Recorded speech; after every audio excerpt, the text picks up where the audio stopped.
Ladies, shawties, honey, amount as the night moves in, love takes a new meaning. If you were here, you would know what I mean to say.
Man, what's up, y'all? It's Wednesday, hump day. How y'all feeling? Man, hope y'all living good out there, man. May your only pain be champagne. Peter Bag Juice, your favorite Jamaican, back at it again, man. Man, I'm so enthused to have this discussion tonight, man. And please forgive me. The production value is going to be upped at some point. Right now, we struggle streaming. So right now, I got a little bit of issue, man. Trying to get this Zoom thing to sync up with my scheduled YouTube meetings. So bear with me, y'all. I'm about to switch over accounts and go into my schedule live and see if there are any people over there that we need to redirect over to this actual meeting right here, man. So y'all bear with a player, man. See what they talking about, man. So how y'all feeling, man? If anybody's in the chat, see what we got going, bro. Teddy pulled up. What's up, Ted? Oh, he can't hear me. Let me drop this link for him. Damn, why I did that, man? Trying to tell you, man, this streaming thing ain't as easy as it might seem to be. Let's go right here. Boom. Boom. Boom. Boom. Boom. Boom. Copy that link right there. All right. And we could go to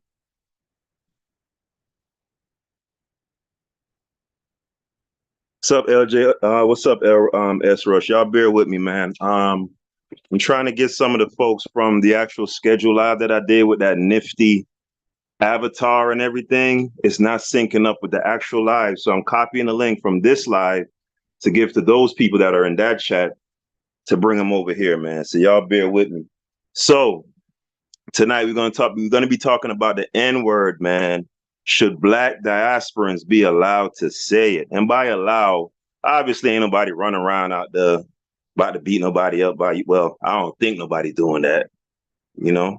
But for the most part, it's just saying, should black diasporans be able to use the word in good conscience, right? So if you're a Jamaican, a Haitian, a Bahamian, somebody from Nigeria, Zimbabwe, whatever the case might be, what y'all think, man? Should they be allowed to use it? Do you take offense to it? How do y'all feel? Let me go over to this other live, man. We struggle streaming in this bitch, y'all. We struggle streaming, but I'm gonna get it together though, I promise. Okay,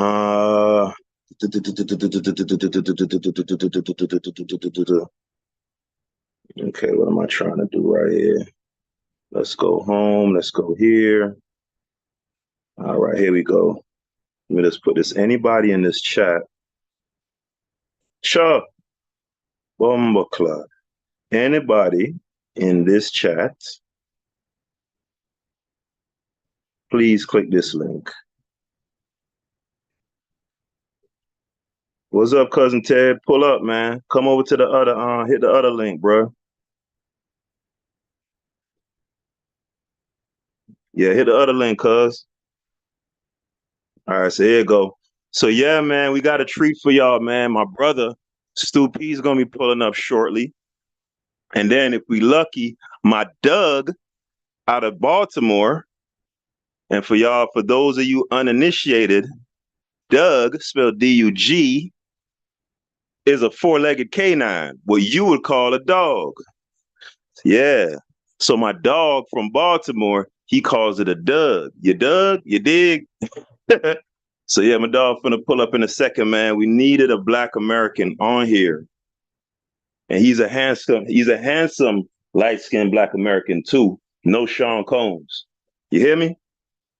Yeah, but my dog finna pull up in a second, man. We finna get it in. But in the meantime and in between time, we finna crank up back some tunes, you know, until my folks pull up, man. Got a song for y'all, and I think this one is apropos too to the subject matter. You hear me? My dog, Big Crit, man, one of the best out of the Kendrick, J. Cole, uh, Drake generation. You know, that 2009, 2010 generation. Let's see what we could crank up for y'all here. Come on. Big KRIT, stay beside me, and we could go get this dough. Yes, sir.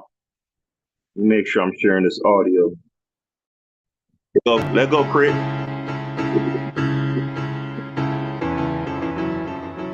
Oh, you know what, y'all? My bad, y'all. I gotta switch accounts. My bad, man. Golly. I know y'all listening like, good Lord. Get it together, like 702. I don't really wanna know. I don't really wanna stay.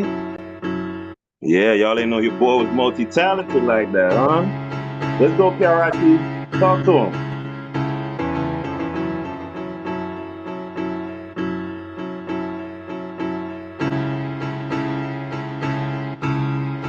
I don't wanna be another nigga.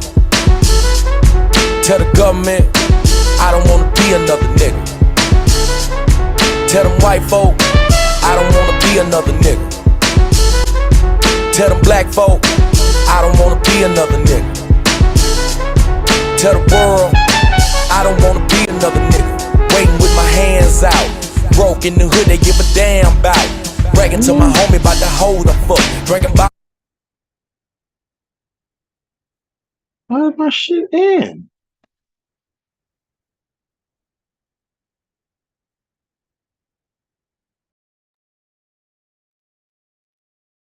Hey, y'all can hear me out there? I think it sounded like my stream ended or something.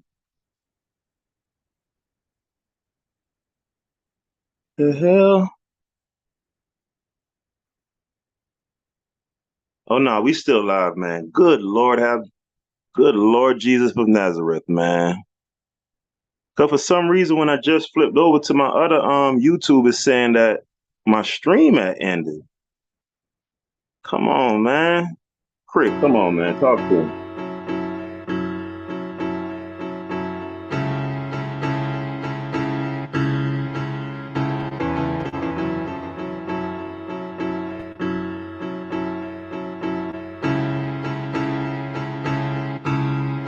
I don't wanna be another nigga. Tell the government, I don't wanna be another nigga. Tell them white folk, I don't wanna be another nigga. Tell them black folk, I don't wanna be another nigga. Tell the world, I don't wanna be another nigga. Waiting with my hands out, broke in the hood, they give a damn about. Bragging to my homie about the hold the fuck. Drinking bottles after bottle cause I smoke too much. I never had a job that would pay me well. I took what I could cause they gave me hell.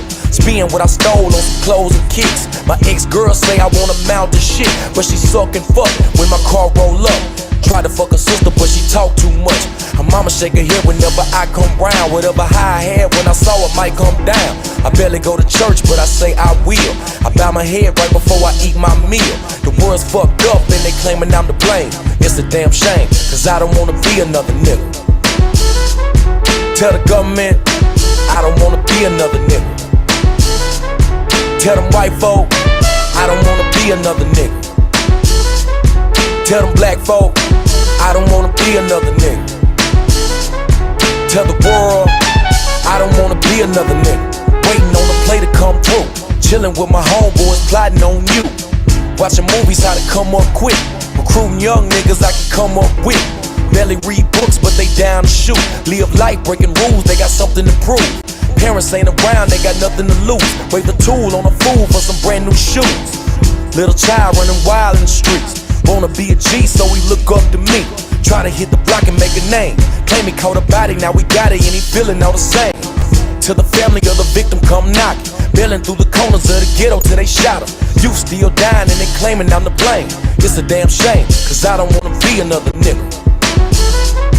Tell the government, I don't wanna be another nigga. Tell them white folk, I don't wanna be another nigga. Tell them black folk, I don't wanna be another nigga. Tell the world, I don't wanna be another nigga. Always trying to sell you something. Don't really know shit, but try to tell you something. Tap dance if you want him to. Could've fed the hungry, but he bought them jewels. Won't ever look back, cause he gotta keep moving. Even if he leave his own people bamboozled. Taking credit like he did it by himself. Too much pride to realize that he really had help. Only judge a man by his wealth. He ain't me, so he can't feel how I felt. He saw me walking and he ain't looked back, too scared. We make eye contact, so he could say he didn't see me when he drove by. And I can say he didn't see me and it's alright. He just want the fame from the game, it's a shame. I bet he think I'm just another nigga. Tell the government, I don't wanna be another nigga. Tell them white folk. Yeah. Yeah, y'all. Your boy Big Crit, man. One of the dopest. So yeah, man, let me go ahead and get this link shared for my brothers, man. Share this link to my brothers, man, so we could get them in here and get this cracking. That boy Chef, that boy Stu. So yeah, there's a little backstory. For those in the chat that don't know, Peter Bag Juice, that's my moniker on YouTube. I am a Jamaican, been here since I was 14. I'm 42 now, so I've been here approximately 30 years next year. And yeah, I use the N-word frequently, you know. Came here as a teenager, so I was still semi in my formative years, and I hung with a lot of Black Americans. Of course, you just pick up, you know, you pick up language, you pick up things, you know.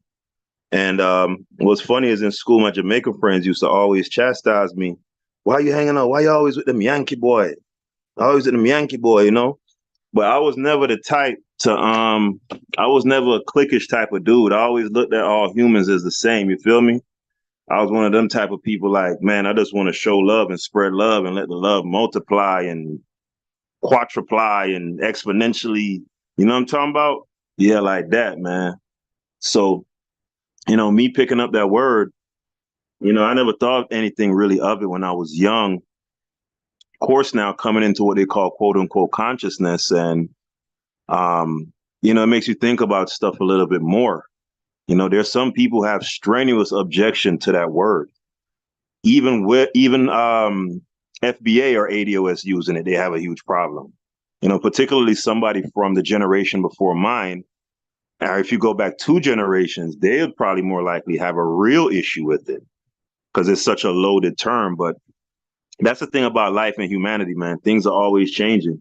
There are many words in the English dictionary that used to mean one thing yesteryear. Nowadays, the word literally means the opposite. You know what I mean? So that's how I look at it. You know what I'm saying?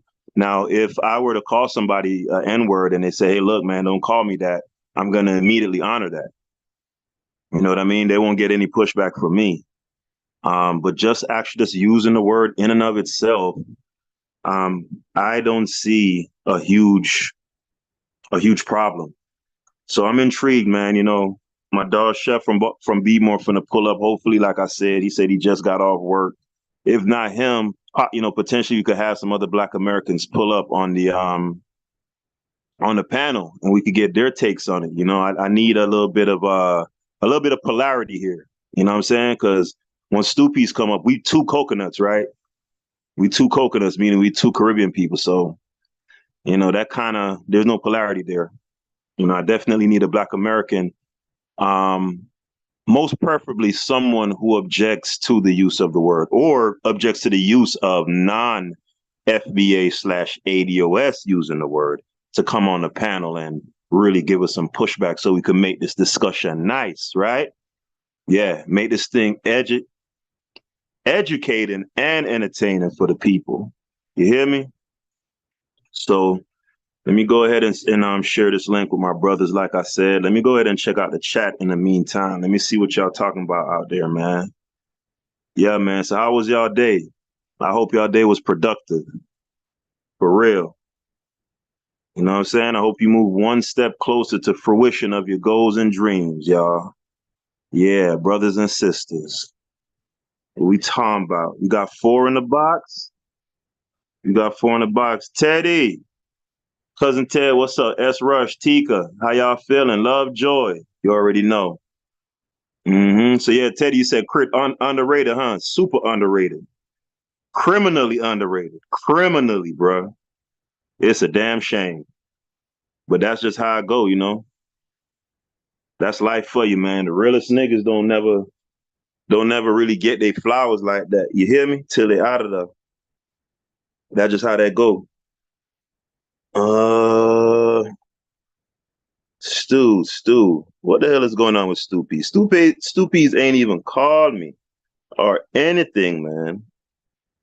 Stoopies be leaving me out there, man, to hang, to dry.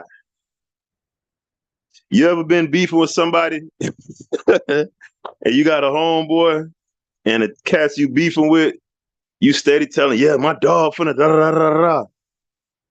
Turn around, your dog gone. Damn, homie. I'm talking cash shit. About to get my stupid ass jump, rapping, talking tough.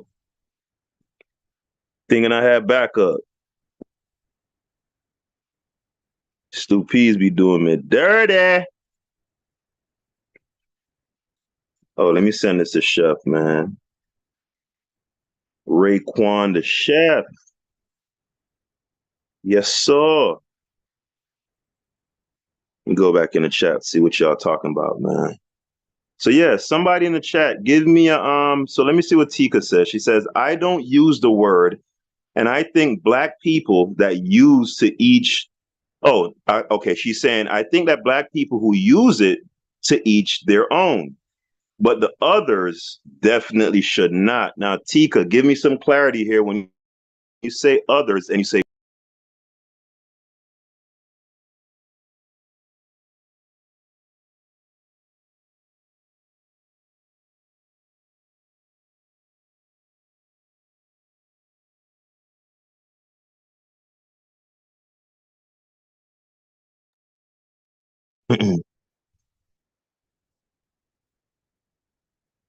yeah, Stu P just hit me, cussing me out. Cussing me out. So why I ain't sending the link, man? I don't know. I'm trying to do so many things. You know how that go, man. But what was I saying? Oh yeah, Tika, please clarify for me if because there are Black Americans who, when they say Black people, they specifically limit that to Black Americans. So if you're not a Black American, they don't consider you Black. So when you say Black peoples, are you including all people who share my phenotype and a young lady's phenotype next to me in my I don't think this picture is displaying on the YouTube though. Yeah, so y'all can't see that picture. But do you mean when you say Black people, you're talking about the phenotype, how the person looks, or do you mean Black American?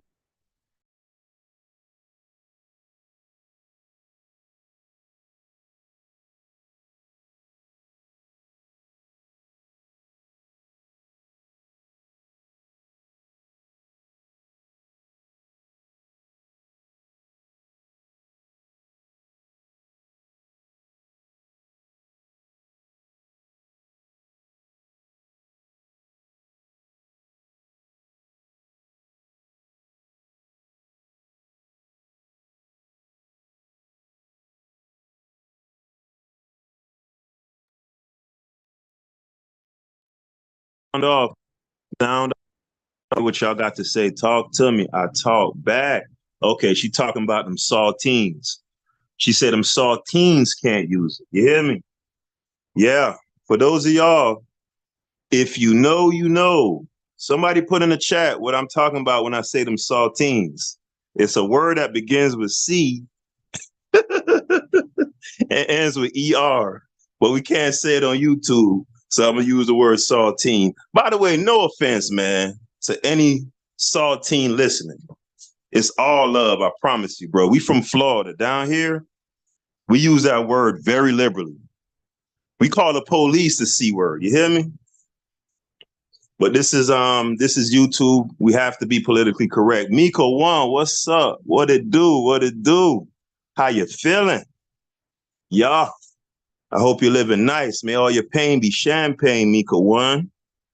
Yes, sir. Sound off, Mika. So what you think? Should the yardies be able to use the N-word? Especially a dude like me who uses that shit liberally. By the way, Stu P's about to pull up. just for the audience's edification, right? Stu P's is I don't know, does he feel comfortable me saying his age? You know what? I'm gonna wait till he pull up.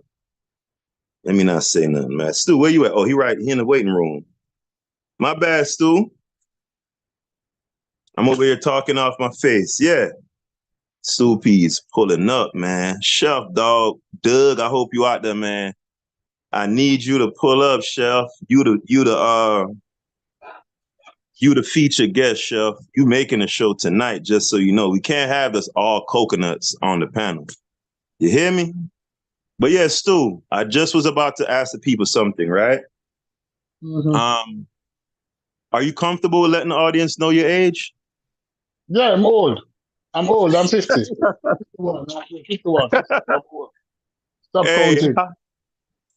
what's your age? What's your age? Old. Old. But my picture look good. Trust me. This is fat Stu Peas. When Stu Peas is young and slim, oh Lord, they couldn't talk to me. Stu P's got that good hair too, y'all. No Sean Combs, but in the picture you can see it. I have that nigger pea, and you see my eyebrow. You see that nigger pea eyebrow, never been shaved. It comes naturally that way. The nigger pea and eyebrow. Yeah, that look. No, this is what I am saying. Oh, real quick, Stu, before you go in, because the reason why I was asking your age, I wanted to let the audience know that you have a pretty much a diametrically opposed take on this than from what I do. And I was going to let the audience know that for older Jamaicans, they tend to be a little bit more conservative. We don't use the word. Opinion, older Jamaican. When people started calling people the N-word in Jamaica, it was people were set back, were set aside. We were thinking, why? We use Negro or nigger man as a description of color. not as action. We might say it is a nigger man, like the patoisization of Negro. We might say nigger instead of Negro to define what race is he from, or a coolie man for East Indian, not for West Indian, because we had people coming from India and Trinidad and to Jamaica to a lot of the English colonies. And we used to call them coolie, the word for indentured labor, until that word was banned in Trinidad because many Jamaican songs say coolie and coolie girl and all of that, and they didn't like the word. So they banned the use of the word coolie to describe Indians in Trinidad and in Guyana. Right? Nigger wasn't something that we typically use. The N word, we use nigger man for as a descriptor for black men. But we never say to somebody, oh, that's my nigger man, that's my brethren.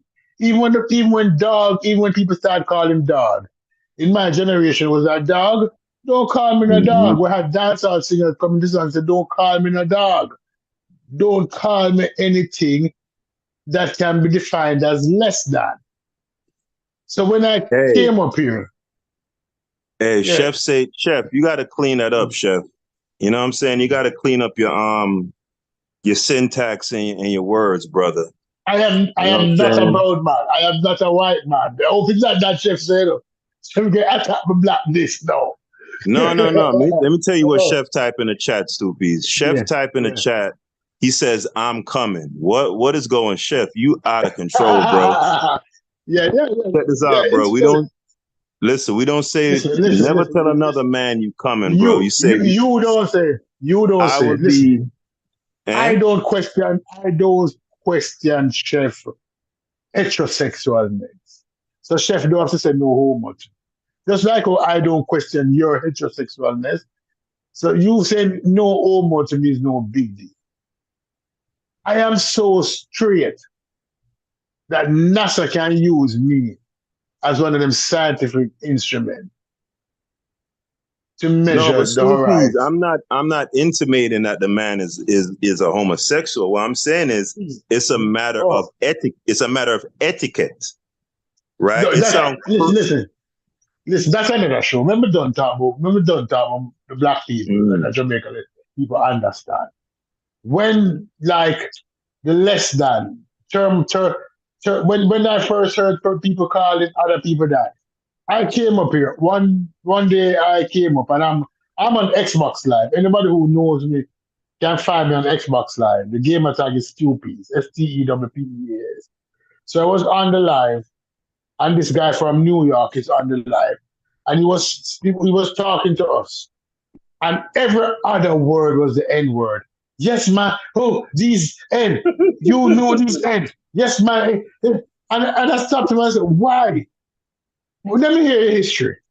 Oh, I am black and part Puerto Rican. Right? I went out to the pool one day and this young man, this from New York, mostly Puerto Rican and black, was using the N word. And I said, who gave these fools the pass? Other black people were there hearing this Puerto Rican guy, every other word, and, like he making teeth cleaner. And I said that no. The problem I have with the N word is that it was used originally for black people, not for Puerto Ricans, not for Mexicans, not for Hispanic. And then all of a sudden now I hear Chinese people using it, Mexican people, Indian people, hold on. anybody who No, no, no. considers I gotta themselves. jump in. I gotta jump in. I gotta jump in. Stoopies. Yeah. First of all, how many Chinese people you even come in contact with? I'm calling cap on that. But I am there's saying not that there's not I widespread am use of on the N word I am amongst I Chinese am and Indians. I of Stop. course I am of course you have Chinese scripts and them use it. You have Chinese Stoopies, scripts and them use it. you talking about an outlier of an outlier. Come on, man. What China Mac use it? You know China Mac? Come on, man. You talking about China Mac. okay, Listen, so out of 1 billion Chinese people, China Mac, the one friggin' Chinese dude. and other Come that's on, enough. man. That's more than enough. That's more than enough. That is more than enough. It could have been 1 in 1 trillion they're not supposed to use. It's not there. There's no Chinese niggas in the world. I'm sorry to use the word, but I had to use it to explain the situation. There's none. Show me a Chinese N-word. Yeah, I'd There's no agree with Chinese that. N-word. I think most people would agree with that too. Like they'd have objections to non-black people using the word. So I think most people would agree with you on that. Right? So therefore, if even one person uses this too much. Right? And my thing is that we're going to come back to the topic. I am of the belief that if you come from the islands, or you come from Africa, or you come from any other colony, don't use the fucking word because you don't really understand it. You might be here since you were 14, but I can tell you this, is that the word is like maktub, a word that the Arab them use. You don't even, you might can't think you can translate it or understand it or have the fullest meaning of it. You don't even understand the fullest meaning of it. Because the average person who call himself that, it don't mean the same thing to him today as it means 30 years ago. So I have no right to use that word. Both of us may be black. And to outside the eye, both of us may be an N-word. But one of us isn't really an N-word. One of us didn't live under the yoke of being classified as an N-word constantly. In Jamaica, they might call you a nigger, man. But it was a whole total different thing. Did Jamaican slave masters call their slaves the N-word? No. You sure? Yeah, it wasn't used as it wasn't used. They call them a nigger.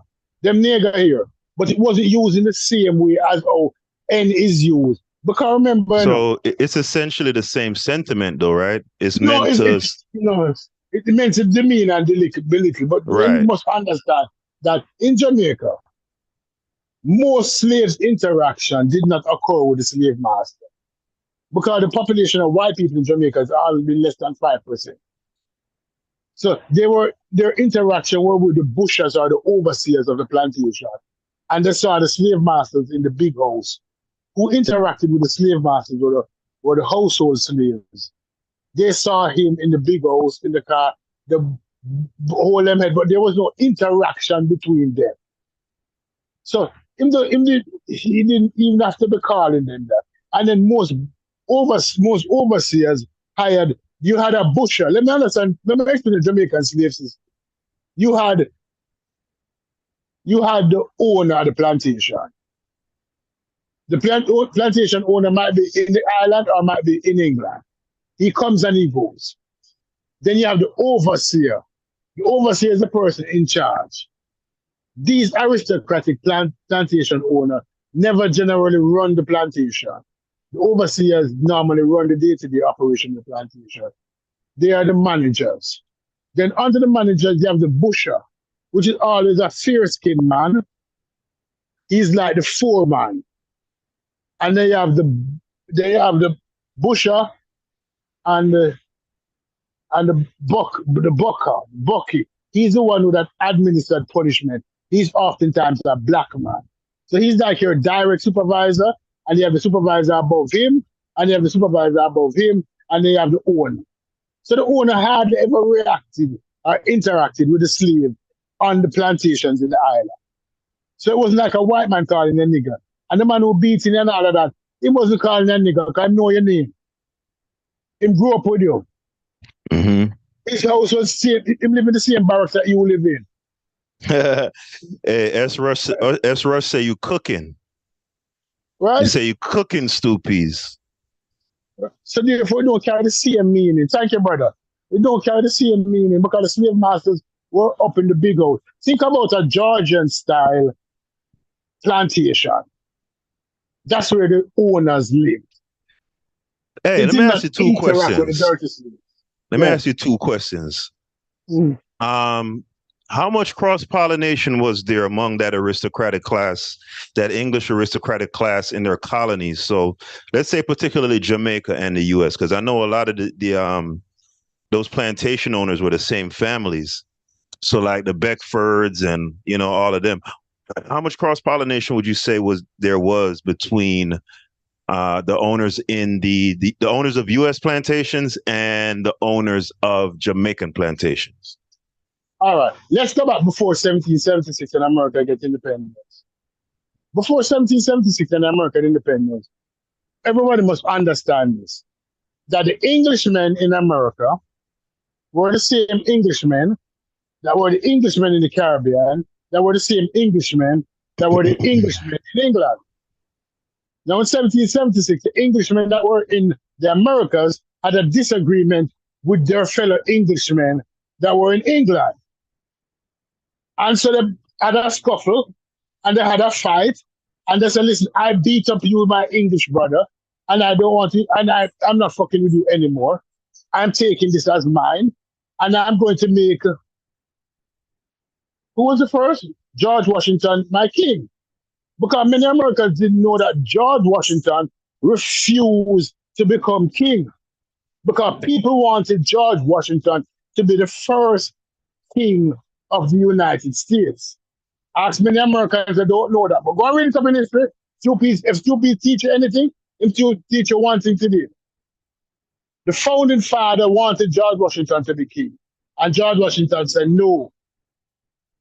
He did not want to be king. But he had no problem being president. And if he wanted to be president for life, George Washington could have been president for life. Read it up the history of George Washington.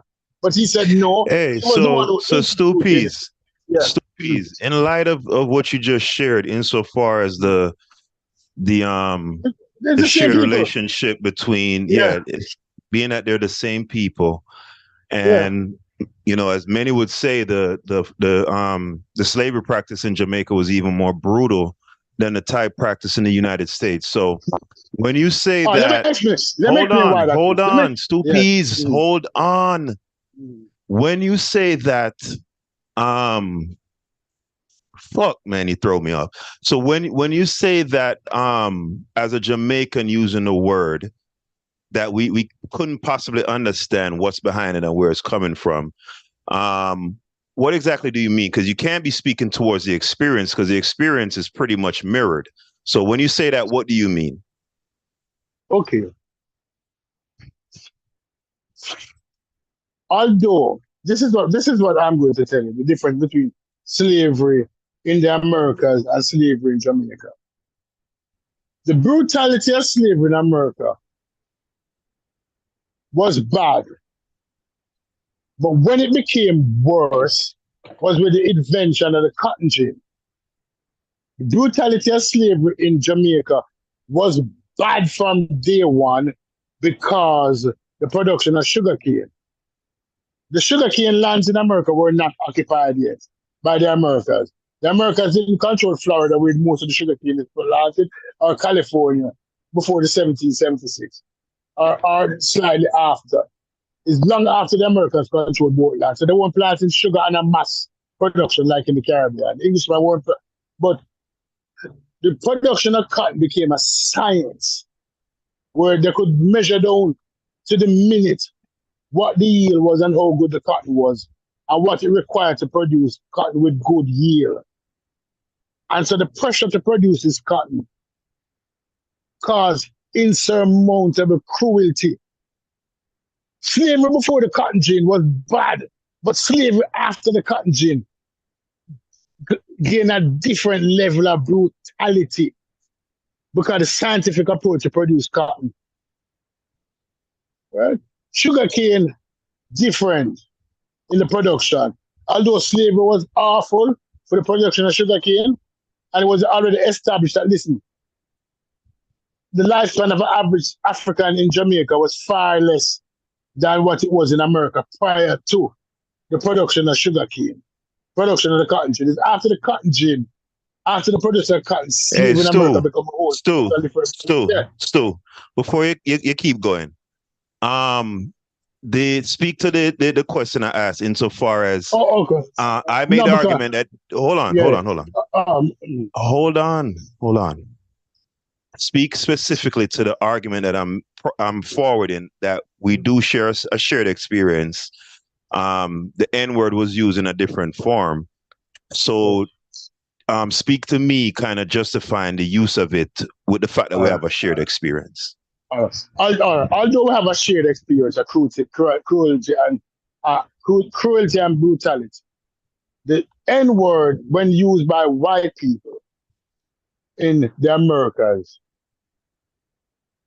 was a laser beam focused instrument to direct as being less than on a daily basis.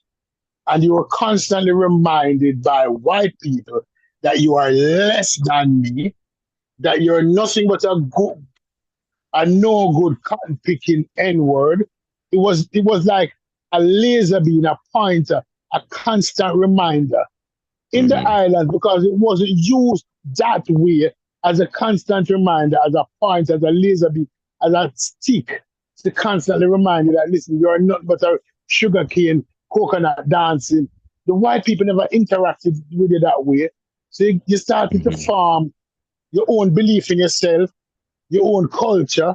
But when you were told that everything you do, shucking and jiving, or you're acting like this, you use constantly as a pointer to downtrot you, to mentally tell you, to mentally scar you, and mentally not scar, mentally brand. You know what a brand is? You eat a piece of metal. The N word was used as a mental brand to ensure that you recognize and realize that you are less than everybody else in the society. It wasn't used like that in the Caribbean or other colonies. Right, so your people right. never experienced that from the N word. Right. So you're saying specifically the word. Now, the sentiment behind it, the belittling and all of that stuff, those are common shared experiences. But you're saying the word itself wasn't quite used as a cudgel in the same way that it was used in America. From my standpoint, I think that's a distinction without a major difference. But we're going to get off that right now. We're going to go to the next talking point. So I'm going to proffer another argument, and let's see if you could shoot holes through that one.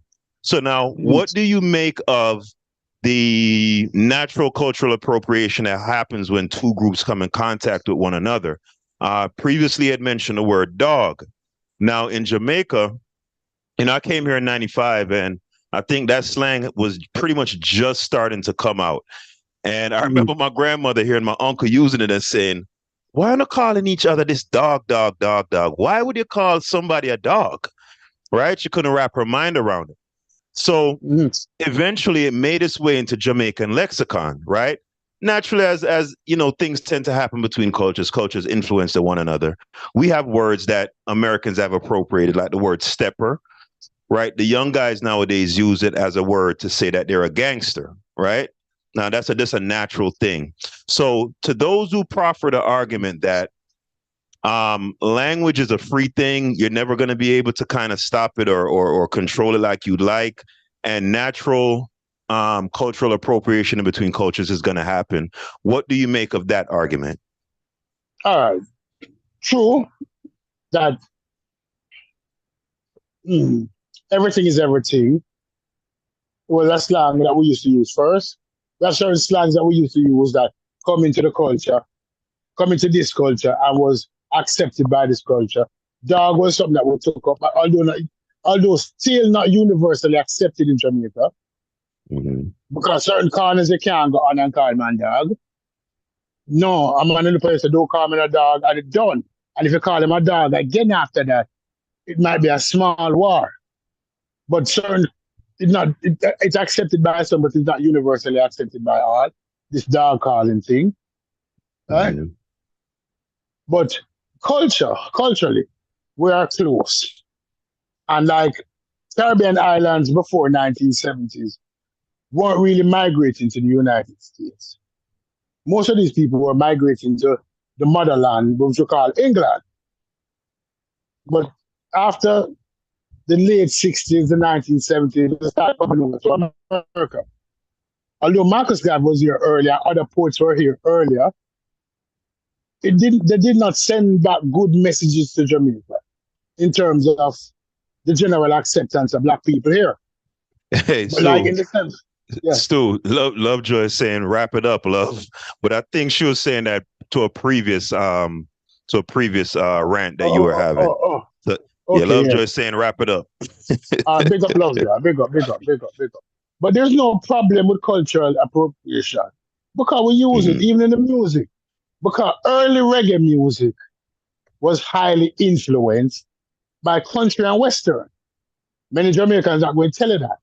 That's why most of the early reggae music artists had names like Django and Outlaw, Josie Wales, and they take on the misdemeanor of cowboys.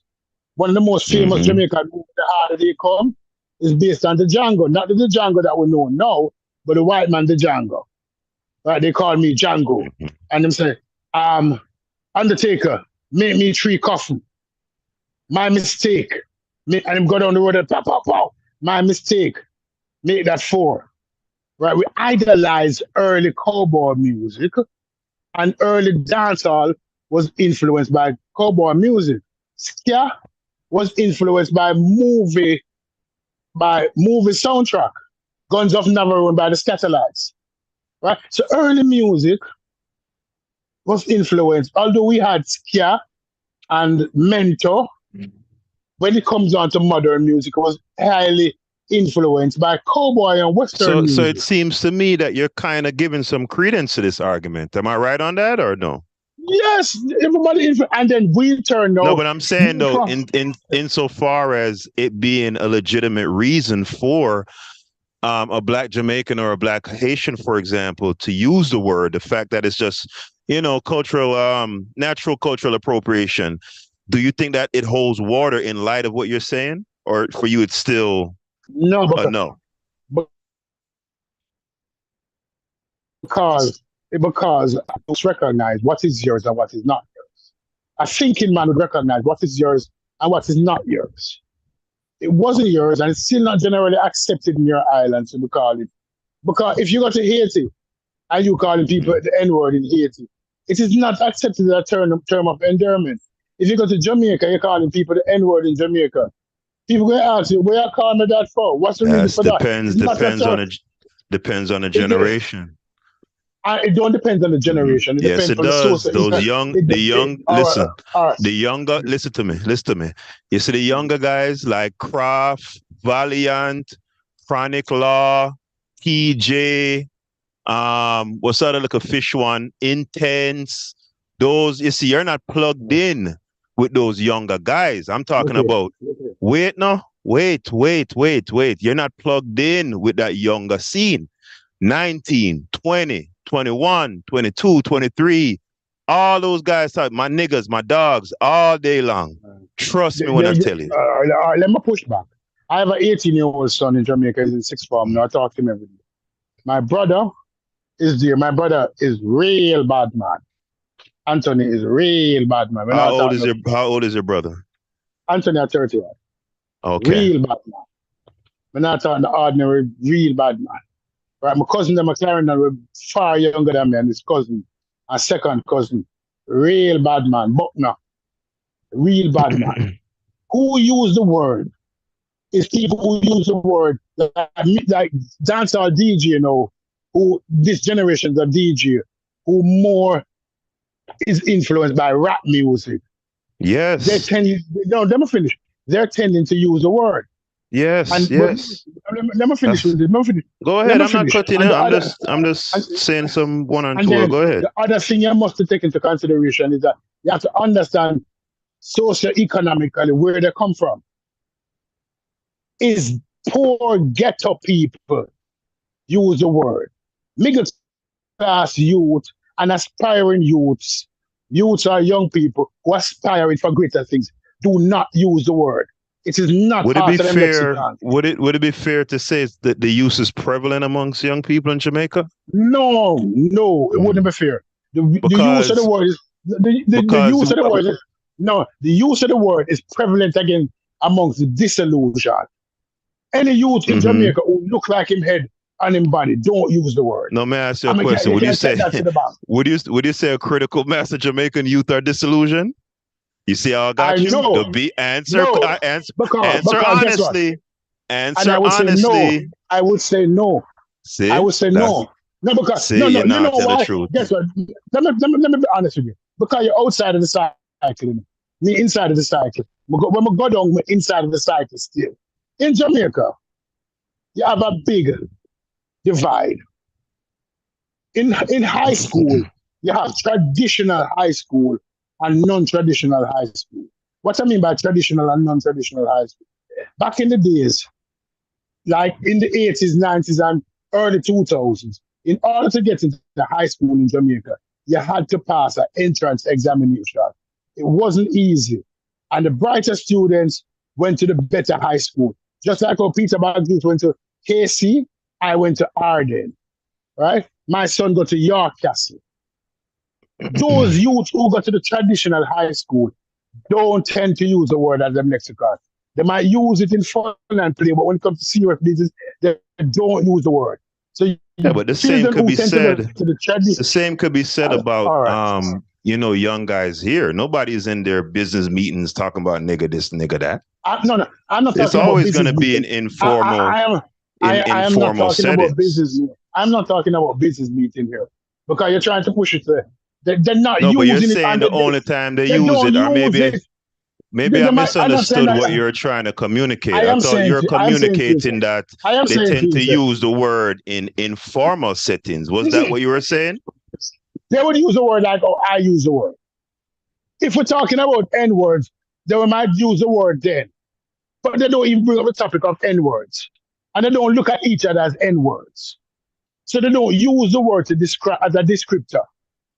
Mm-hmm. The more you so they don't say stuff like they don't say something like my niggas them. No, they don't say that. They don't say stuff like that. And they don't say that. And they don't and everything they don't say. Well, I know young Jamaican guys who do use it like that, and I think you're underestimating and you're under. I do want to say that you're underrepresenting the amount of impact that the younger Jamaican dancehall artists. Stupid, we can't both talk at the same time. Stupid. I'm saying that. Okay, stop. Stupid, hold on.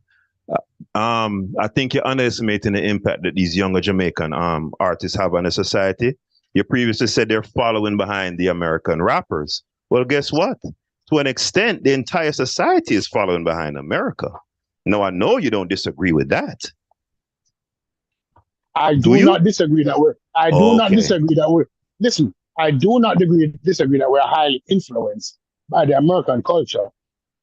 But what I disagree with you, what you're implying, is that the N-word now has become a normal part of our youth lexicon. It's getting there. Telling you that it's getting there. It is not there. But you're saying that it is not there, not because a few young G.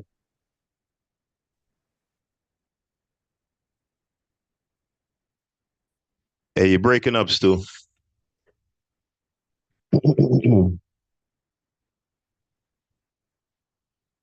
Yeah, Stu. Can't hear you, brother.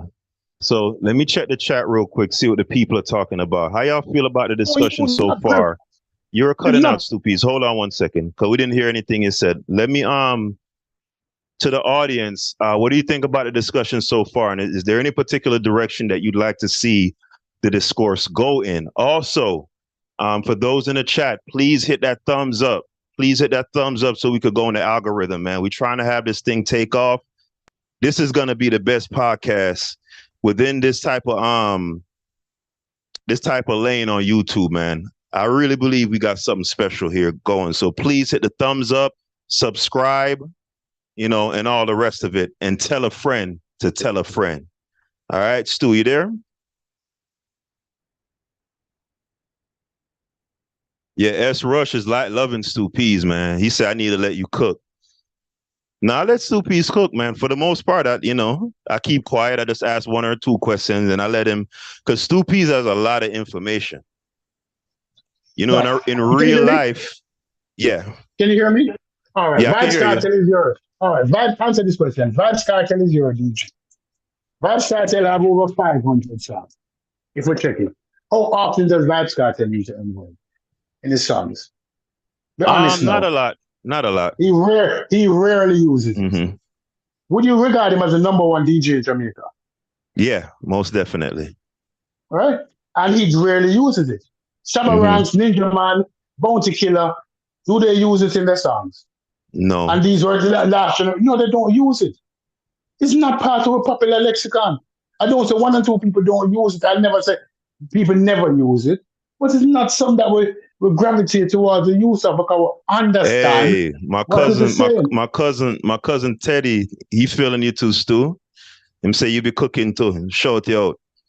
Yeah, because I'm right. My, It's not something that we use. And I don't agree with anybody Forest using it. Cartel. A lot of people don't know this because I guess because of the bleaching products he uses. Cartel is almost 50 years old, people. You mentioned Bounty Killer, another 50-year-old.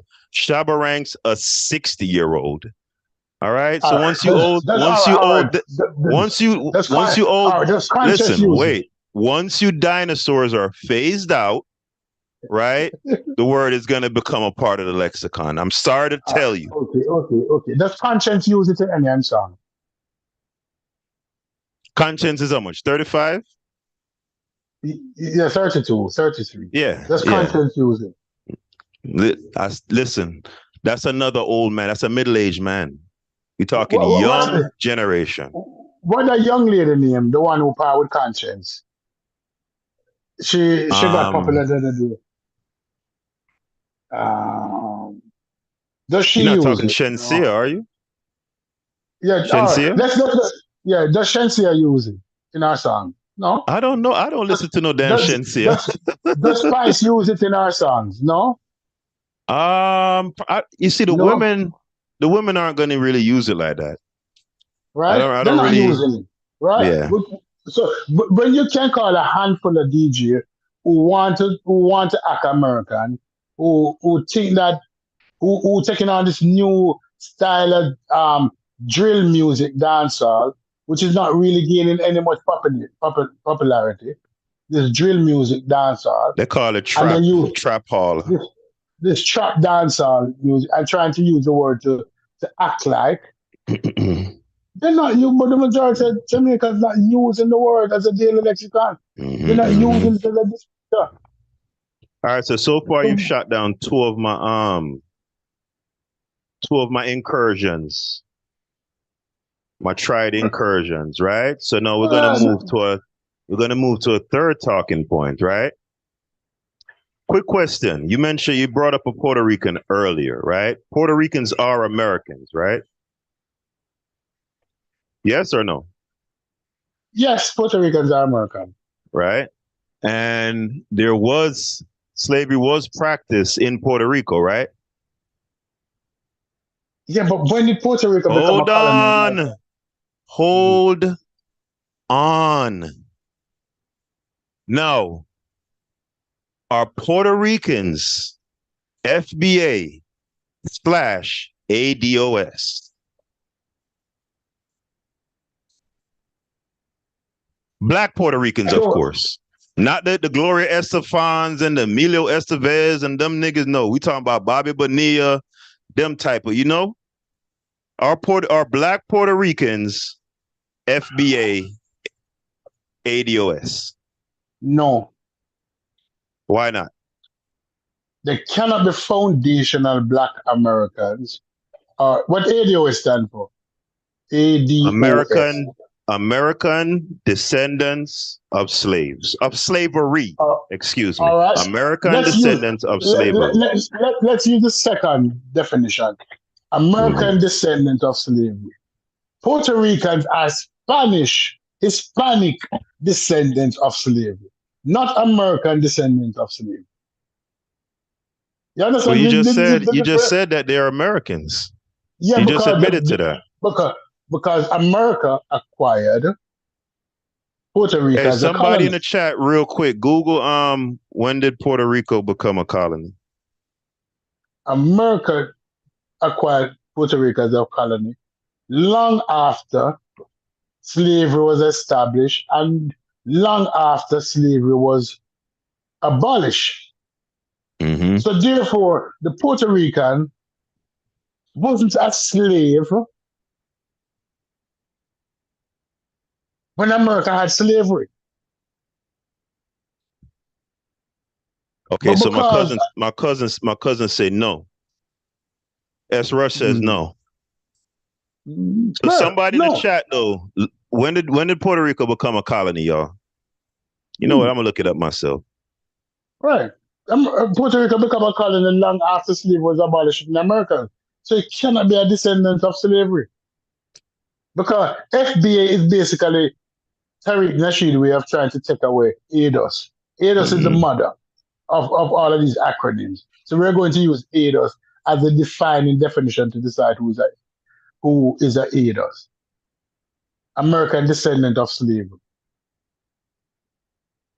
If we're using that definition, the Puerto Rican is not a ADOS, but he's an American.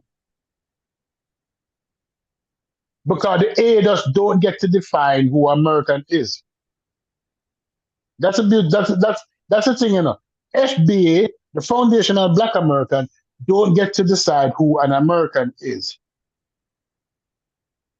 Because he was given citizenship by the same power structure that can give citizenship to other people.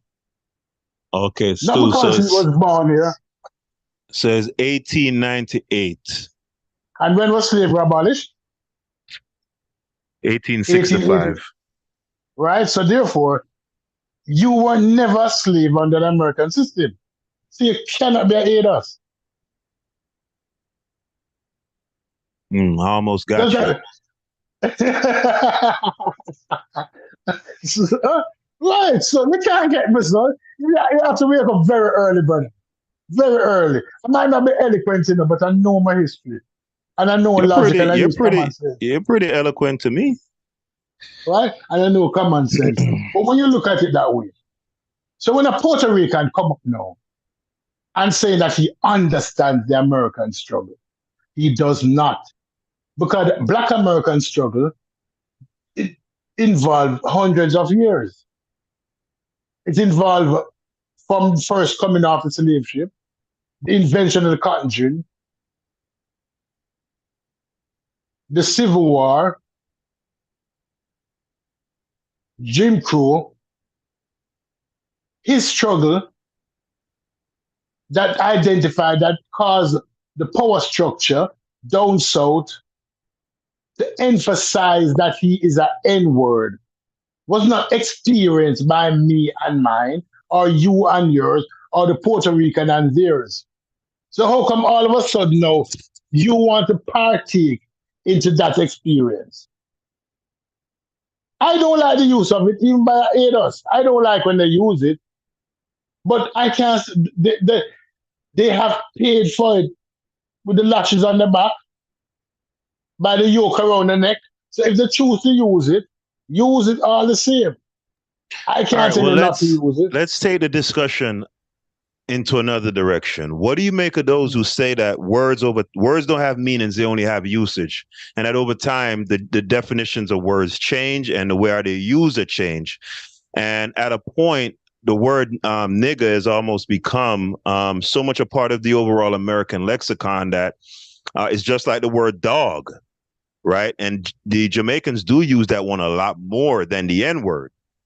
Right. What do you make of that argument that, okay, yes, it has all this attached cultural or brutal history, but during the passage of time, the word the more and more time passes, it becomes more and more divorced from that brutal history. People even use the N-word to describe things like roaches and birds. Like if a bird lands on you, man, nigga, get off me. What do you make of that argument that the word doesn't have necessarily the same connotations anymore that it used to?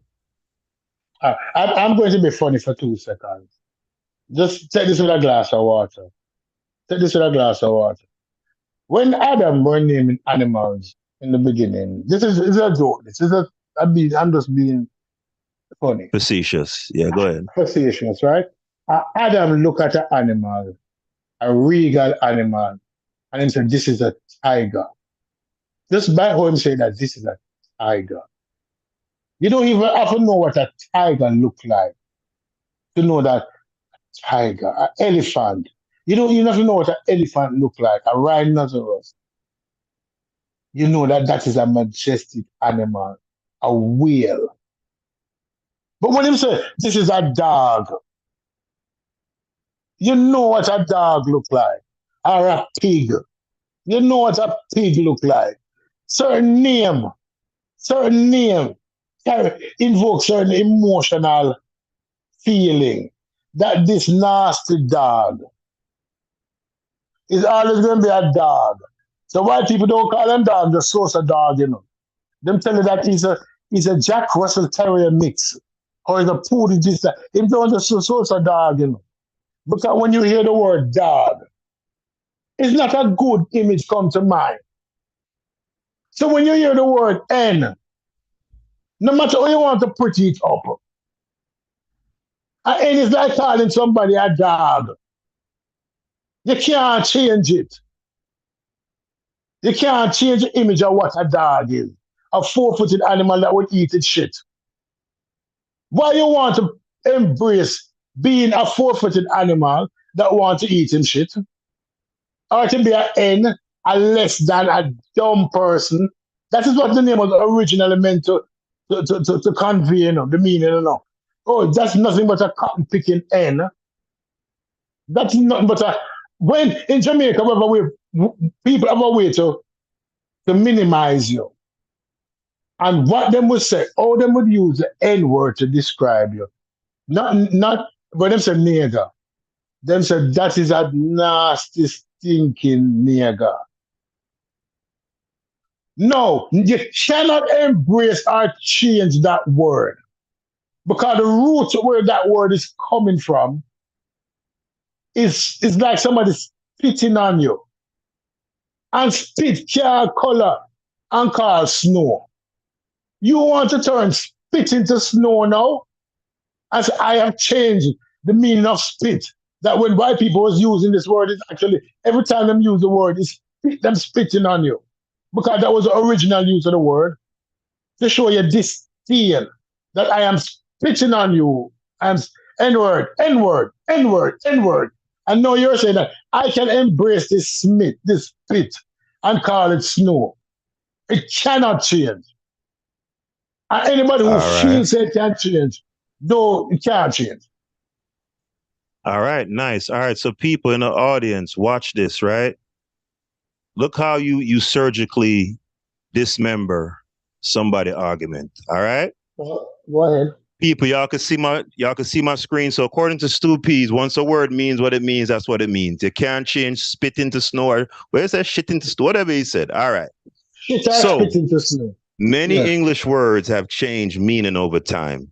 Here are some examples. The word nice has changed from foolish to shy, then to dainty, from there to delightful, and now to our modern meaning of giving pleasure or satisfaction. Second word, awful, was originally a shortened version of full of awe, and so originally meant inspiring and not terrible. So now those are two words that mean the exact opposite of what they used to mean. Let's keep it moving. I've made my point already, but we're just going to say a couple more.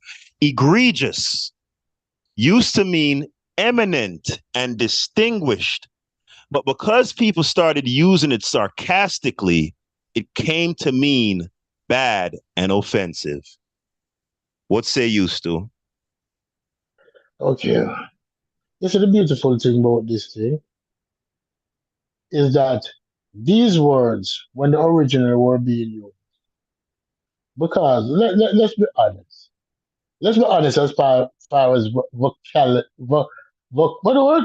Because I don't want vocabulary or the amount of words somebody having the amount of words people are using. If we go back 400 years, people vocals were not as rich as it is now. And most of these words were started using by aristocrats. The nice and the this and the that, because they have the roots in French or something else. But over time it changed. But there are certain words that remain fixed, that was is not flexible. There are certain words that is always fixed. And we know that the N word is fixed by a certain part of the population. because it's not everybody embrace it. It is a proportion of black people saying that they're changing the meaning of the word or they're taking the meaning of the word. So let's look at it by what proportion of people saying that they're taking over the use of the N word. Is it all black people? No. Will I give it a majority? I'd say yes. I'd say 50% or 51% of black people, which is being very generous. So 50% of black people is actually what? 20 million? 20 million is actually 5% of the United States population who say that they're changing how this word look, when 95% of the population still know what its original meaning is. And when they look at you and they call you that, they're not calling you as a term of endearment. So words change, universally change the meaning, universally. But 5% of the population cannot be considered universal. It cannot be considered because there are black Americans now and black people that you cannot go into them house. And I'm not talking non-aiders. I'm talking aiders and FBA. You cannot call them that. Well, Even a black person cannot call them that. Stu? You know what, Stu? Right. You've made a valiant effort. And I would say on the first two talking points, I might give you the slight edge. But on this talking point, you've lost this. This is a 10-8 round for me, if we're being objective. No, it can't be a 10-8. I'll give you a 10-9. I'll give you a 10-9 because you went back into history and you found words that change the meaning. But right, because that's the overall point. That's the overall point. They were universally accepted. But this word changing meaning is not universally accepted by most black people. So I give you a 10-9. You can't disagree with that. Hey, I'll take the 10. I'll take the 10-9. I'll take the 10-9. You can't disagree with that. You can't disagree with that. Because yeah, I'll take it. America, if somebody came on, Sheffield came on, and I asked him that, is it universally accepted by black people? He would tell you no. Where the hell is Chef, by the way, man? He would tell you no. Chef, you the guest of honor to the main star of the show tonight. Because if a white person in a position of power, a white police officer pull over an elderly black man who lived during the civil rights and look in the window and say, where all you end going? That old man in the back get flashback and trauma of when he was a child. Especially if he's taken out of the car and his hands is put on the hot hood of the police car. He get universal flashback. That word don't have nothing positive. You said put him on the hot what? Put him to put his hand on the hood of the hot police car. You put his hand on the what? The hood. The bonnet. Why do you keep saying it? What hood? Because that's the name of the car. Listen, stop it. Because guess what? Fisherman think about fish, and batty man think about batty. So if every word needs to make you think about batty, me forgot start questioning you because he's a fisherman. It's fish me think about. Hey, nothing about a fish, brother. The fish seed, no, you mentioned fish thing, brother. He's not. Maybe a fisherman will think about fish. But every other word, where people say no homo, I know this, I know that. What? Is that every word inside a sexual connotation to you? Make you have to say no homo. Around a man that you know is not homosexual? No, you have to structure. It's a matter of etiquette. You have to structure your words. It's a matter you have to structure your sentences correctly and carefully. It's a matter of take your head out of the batty. Take your head out of the batty argument. Not make every argument inside a batty feeling. Because it means you never go question, why everything sounds gay to you. Not you, the individual, but you in general, the general population, no homo. Why it sound gay to you, dude? And you know what it was using, that's a casual conversation we're having. Is what? You have a gay mindset that everything trigger that gay trigger inside of you? No. We don't work like that here. All right, so Stu, I'm gonna play for the people a quick video. of what kind of inspired this this topic here. And we'll get your, I think we got somebody in the chat. Oh, our guest of honor is here, Stu Peas.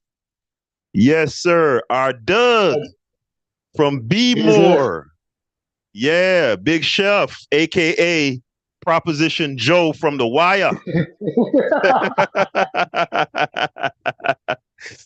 Hey, Prop Joe Chef gonna end up in a vacant, man. He playing too many sides, man. He over here talking to these dudes, making little side deals. Then he over here. I like that thumbnail instead of when him sitting on the fence. Hey, Chef gonna get hit up by a bunch of arrows. We gonna find him in a vacant with all kind of arrows in it, all in them. Smash say Chef a traitor. Hey Chef, I don't know why your mic not coming on. That's weird. I see him his video thing. The video icon is there, but the mic icon isn't showing for him for some reason. He needs to press stream live, the streaming live.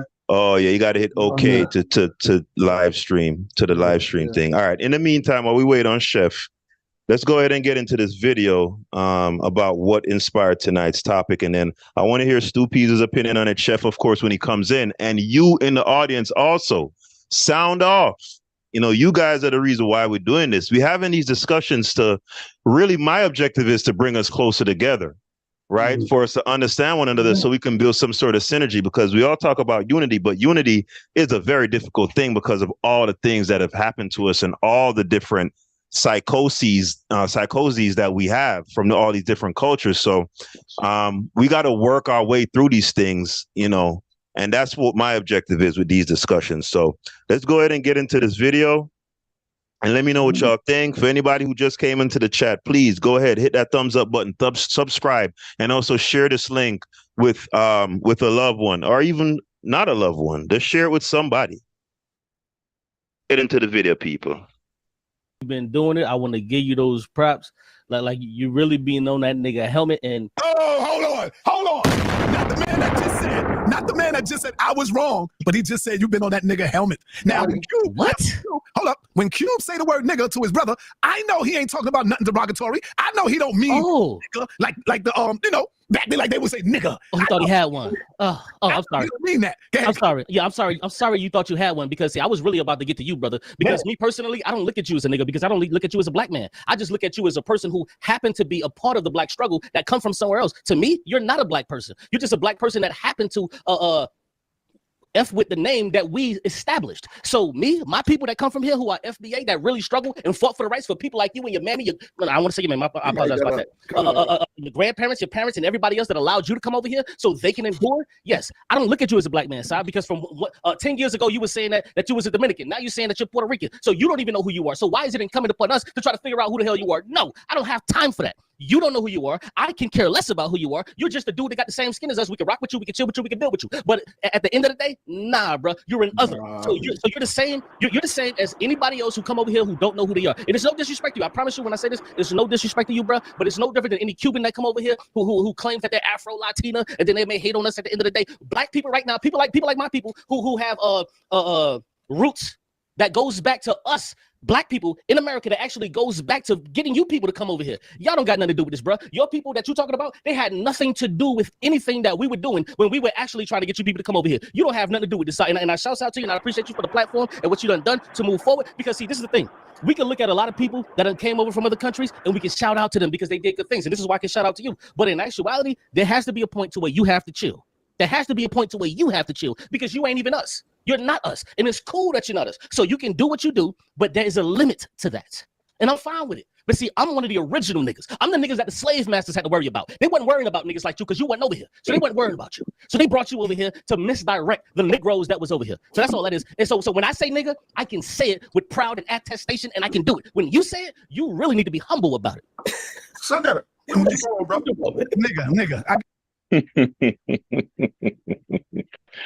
Yeah, man. So, let's go first. Big Chef, what it do, Doug? What's up with y'all? What's up, high school Steve? Oh, man, you got this creepy avatar thing. Oh, I'm sorry. My bad. No, it's stuck on there. But no, I'm enjoying the conversation.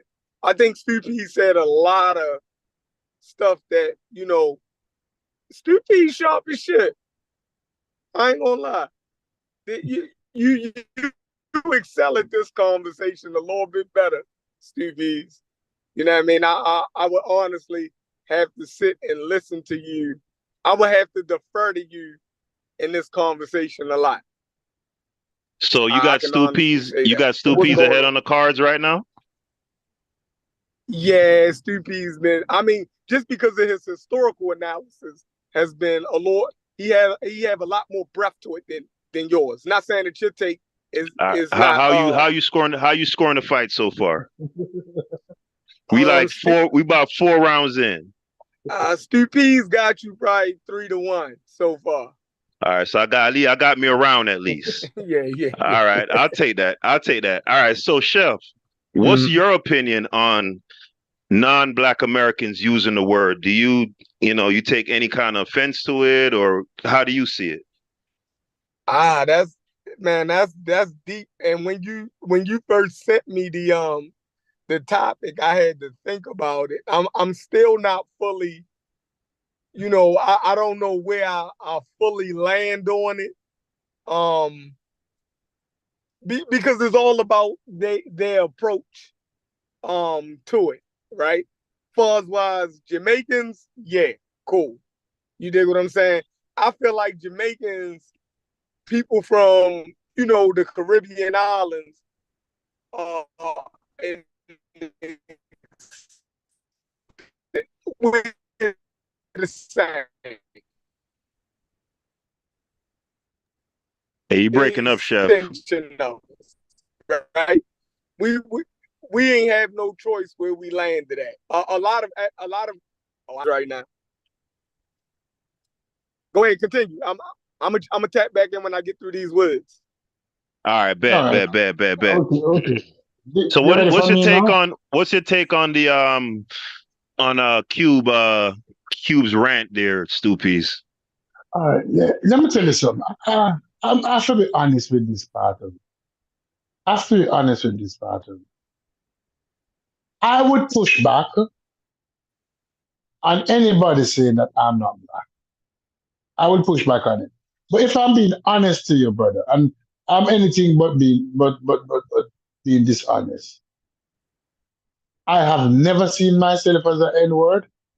I will never describe myself as an N-word.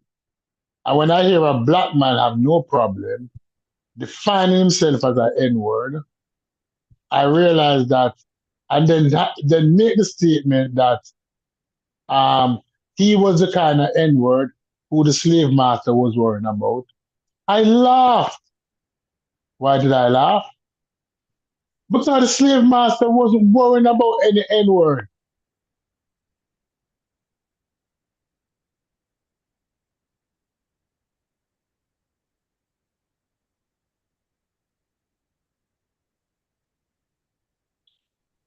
Yeah, Stu, you there? Yeah, the slave master wasn't worrying about any N-word. Am I better now? Yeah, you're better Yeah. now.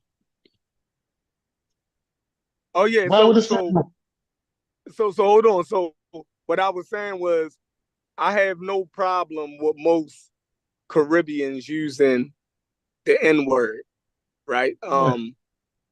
Caribbeans I always felt as though we was the same. It's just the accent and the culture is different. But I was saying that we came over on the same boats. Most mainland American black people actually come from islands like Jamaica and Puerto Rico, and Barbados, Barbados and all. Barbados and That's Antigua. where they was sending us from. But they was the first stops was in the Caribbean, and then they was actually, like Stoopies has said, they were the same families of plantation owners. So they was sending their slaves. So we're the same. You dig what I'm saying? Like, it's just the culture and the accent be a little bit different. So when y'all use the word nigga, you know what I mean? I don't I don't take offense to that. You know what I mean? And because African Americans even have a way of using nigga as derogatory too. You dig what I'm saying? We know when each other is meaning it in a derogatory sense. So we know when another black person from, you know, that's not American, we know when they're using it in a derogatory sense also, and we know when they're using it just colloquially for in an enduring manner. You know what I mean? We can tell the difference, right? So yeah, Caribbean people, we share so much of the same culture, music, you know what I mean, food, like everything. Like, yeah. What did I you think? don't What did you think about and I grew up in a a Cube's rant? Caribbean neighborhood. I kind of agree with Q 60% of the way.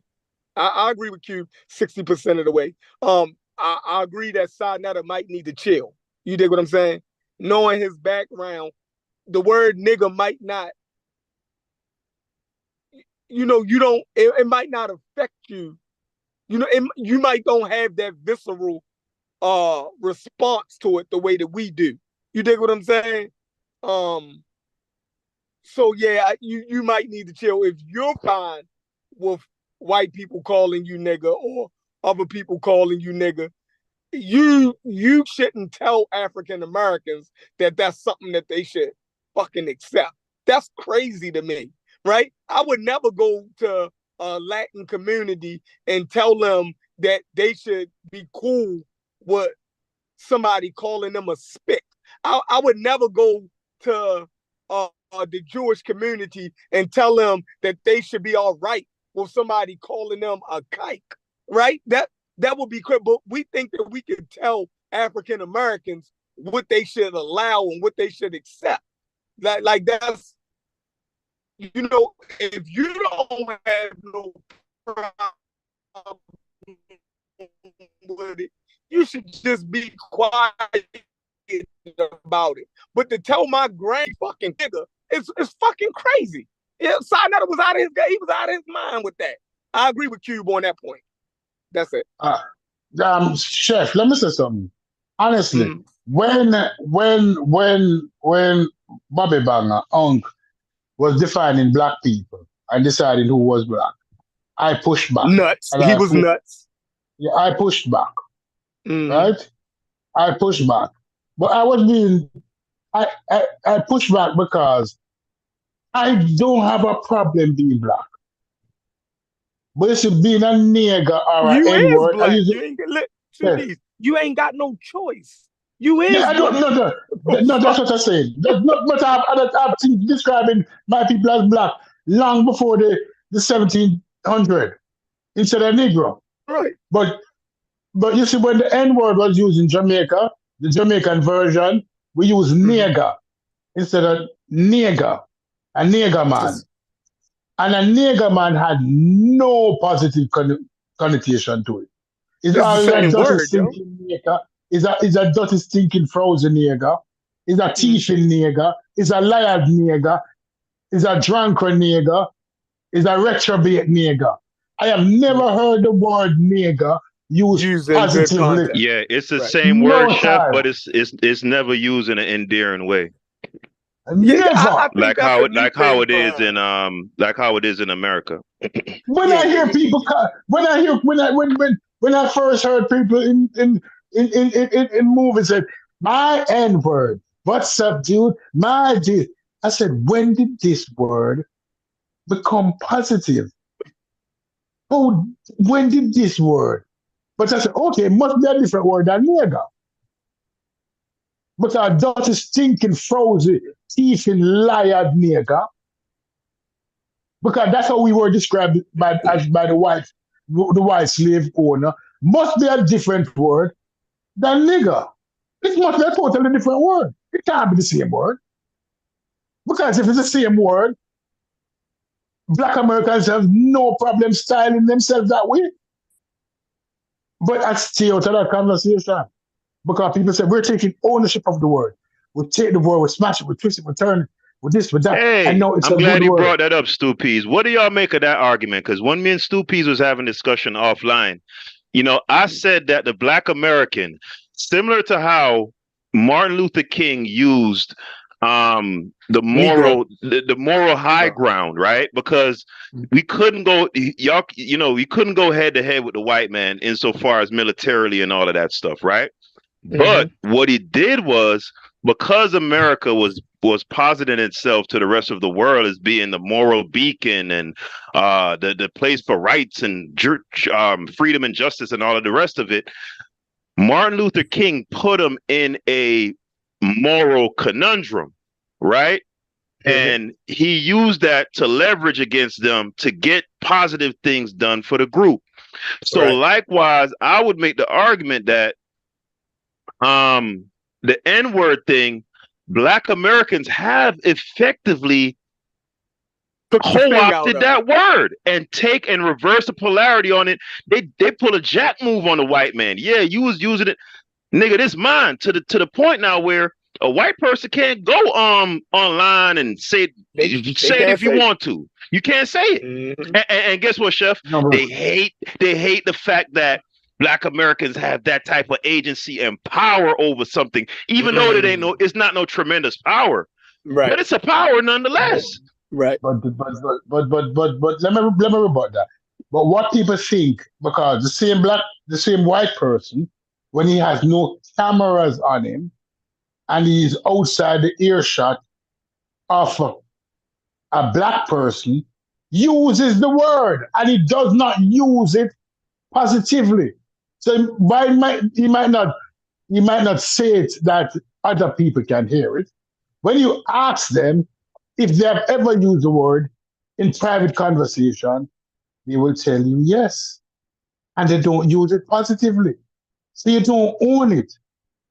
They might not speak it in public, but when the Trumpists use it, when those Black Trump people jumping on Trump and all that, not realizing that these people use the word and they see you as that.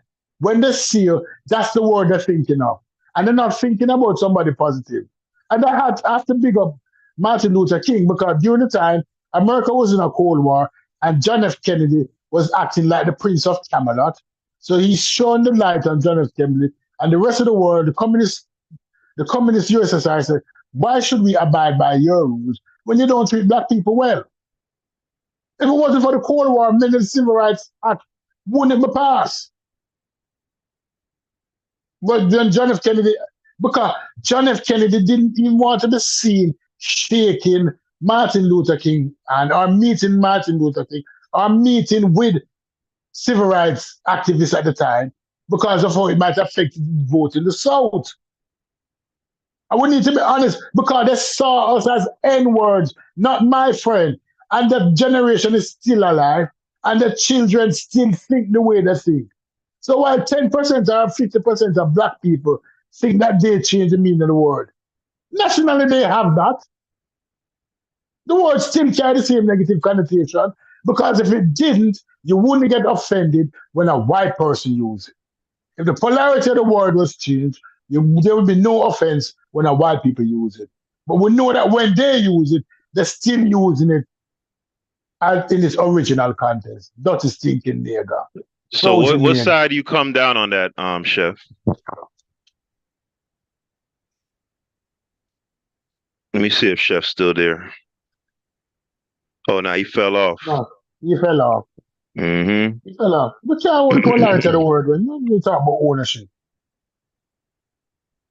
That's one of the most despicable words ever invented. Nah, I wanted to know because this going to be another round for me, in my opinion. No, and this one is going to be a 10-8 round, because if Black Americans hadn't effectively reversed the polarity or taken ownership or agency over the word, you wouldn't hear. People could have used it. You wouldn't hear. Yeah, but what I'm saying is, you frequently hear white people complain. Oh, why I can't use it? You get to use it. Why you? They frequently complain. So if it wasn't all right. If it Question: wasn't a why we don't real allow white and people to use it? palpable, if it All right. wasn't a Why we real don't? and Why we don't palpable allow white power, people to use it? hold on, I'm gonna answer. I'm gonna answer. If it wasn't a real and palpable power, then you wouldn't have the dominant society complaining. The fact that they're complaining is the evidence that yes, But you're Black still not Americans answering my have. question. I'm gonna get to it. I'm gonna get to it. Black Americans have taken agency over the word. Now, to I your know it's a positive question, word. I know that it's a positive word. Let me answer the question mhm, clearly. Know that in the some N word is a contexts, positive. in some Know that the contexts, N word is a positive word. Why do mhm. we not allow white people to use it? Well, I believe what most Black people would say is because they were the ones, insofar as their relation to the word, they were the ones who were inflicting the brutality behind the word. No, but that don't mean the Hmm. polarity of the word has changed. You realize what you're saying? If the word is now a Hmm. good word, like you brought up earlier, that nice used to be stupid back in the day. And so Hmm. nice was a mean word. And it was mostly Hmm. used by people who want to cause hurt. But nice is now a good word, means Hmm. something you find favor with, and everybody can use the word nice. Right? So my Hmm. question to you, since N now is now a good word, why is that we're Hmm. still not allowing white people to use it? Well, that's really about an exercise of power. Why Black people do that to white people. It feels good because in general, the dominant society, they kind of dominate everything else, right? They You, kind of you, set the you, pace. They kind of you set the realize, pace insofar as other areas of people activity, and the fact that we have this one thing that we can pretty much dictate terms. That's the reason why they don't allow white people to say it for the most part. no, but that means the word still is an asshole word. Hmm.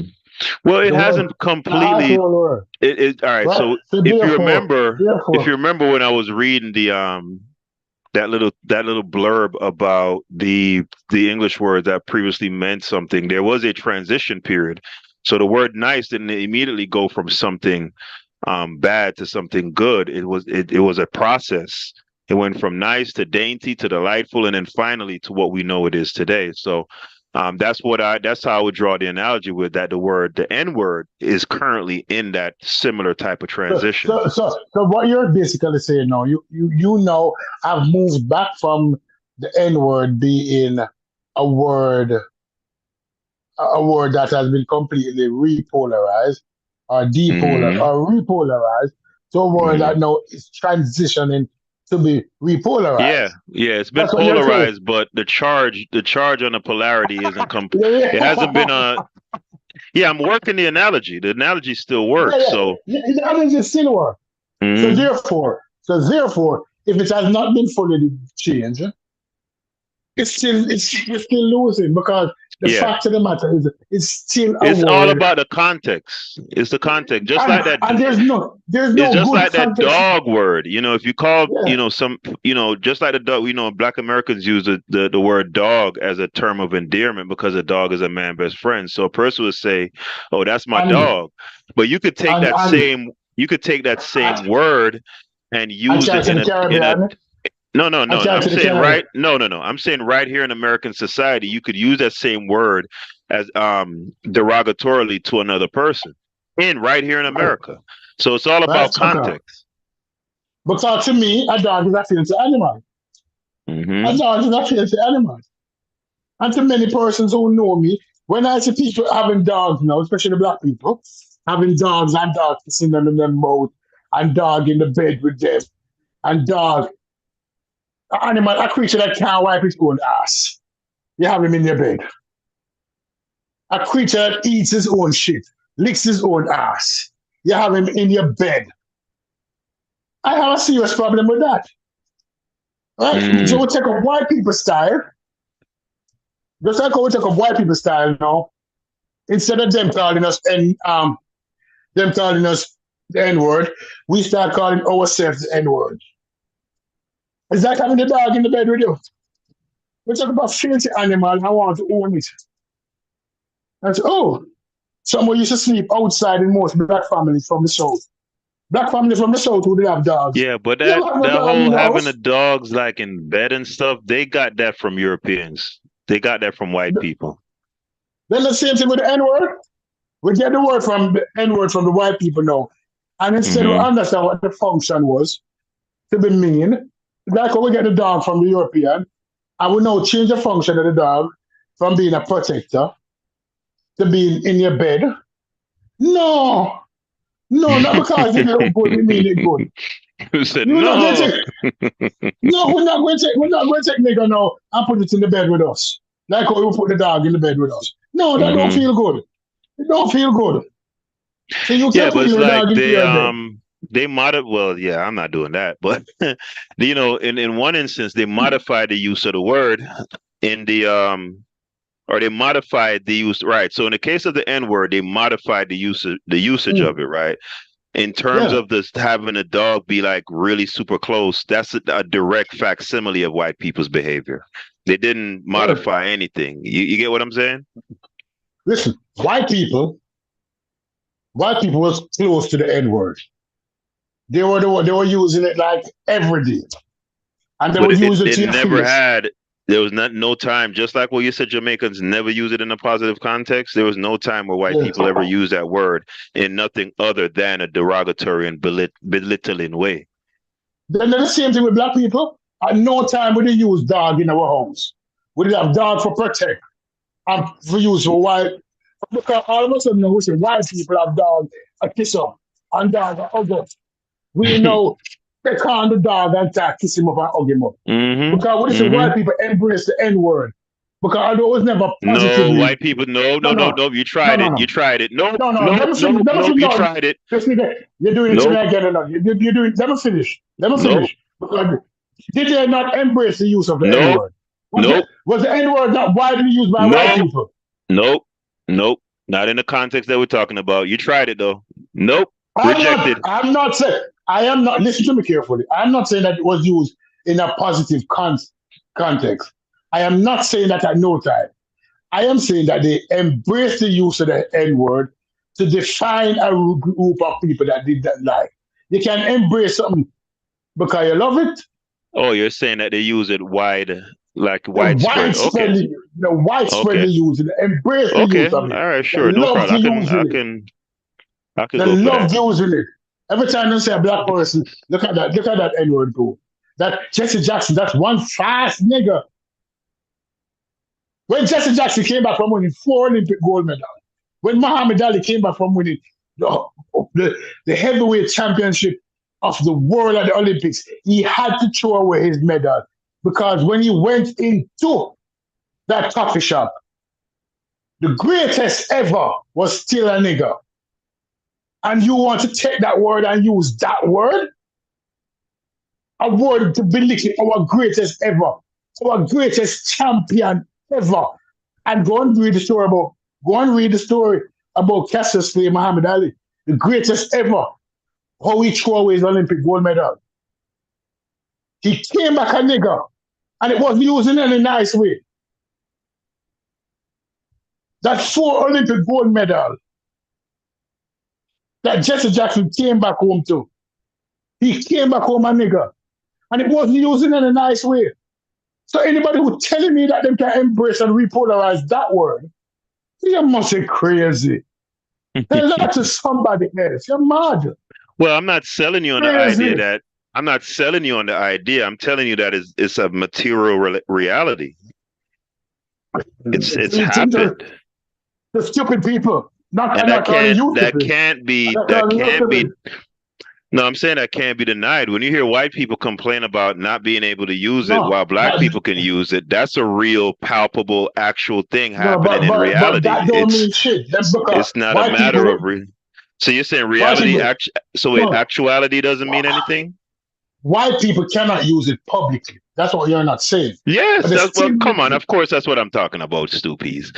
They still use it. That's like when Chris Tucker got beat up by Debo, and he said, yeah, when Debo around, I'd be quiet, but when he leave you, I'd be talking again. Yeah, of course you Okay. could talk shit of course, I'm talking about in public. When the policeman when the policeman who investigated O.J. Simpson case, when the tape was found of that LA officer, and on that tape, he was spewing the word like it was vitamins.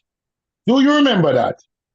Do you recall that? And anybody in the crowd remember that policeman? That was one of the reasons why his testimony was not taken seriously, because he was found out to be a gentleman who loves to use the You N-word. talking about Mark Furman?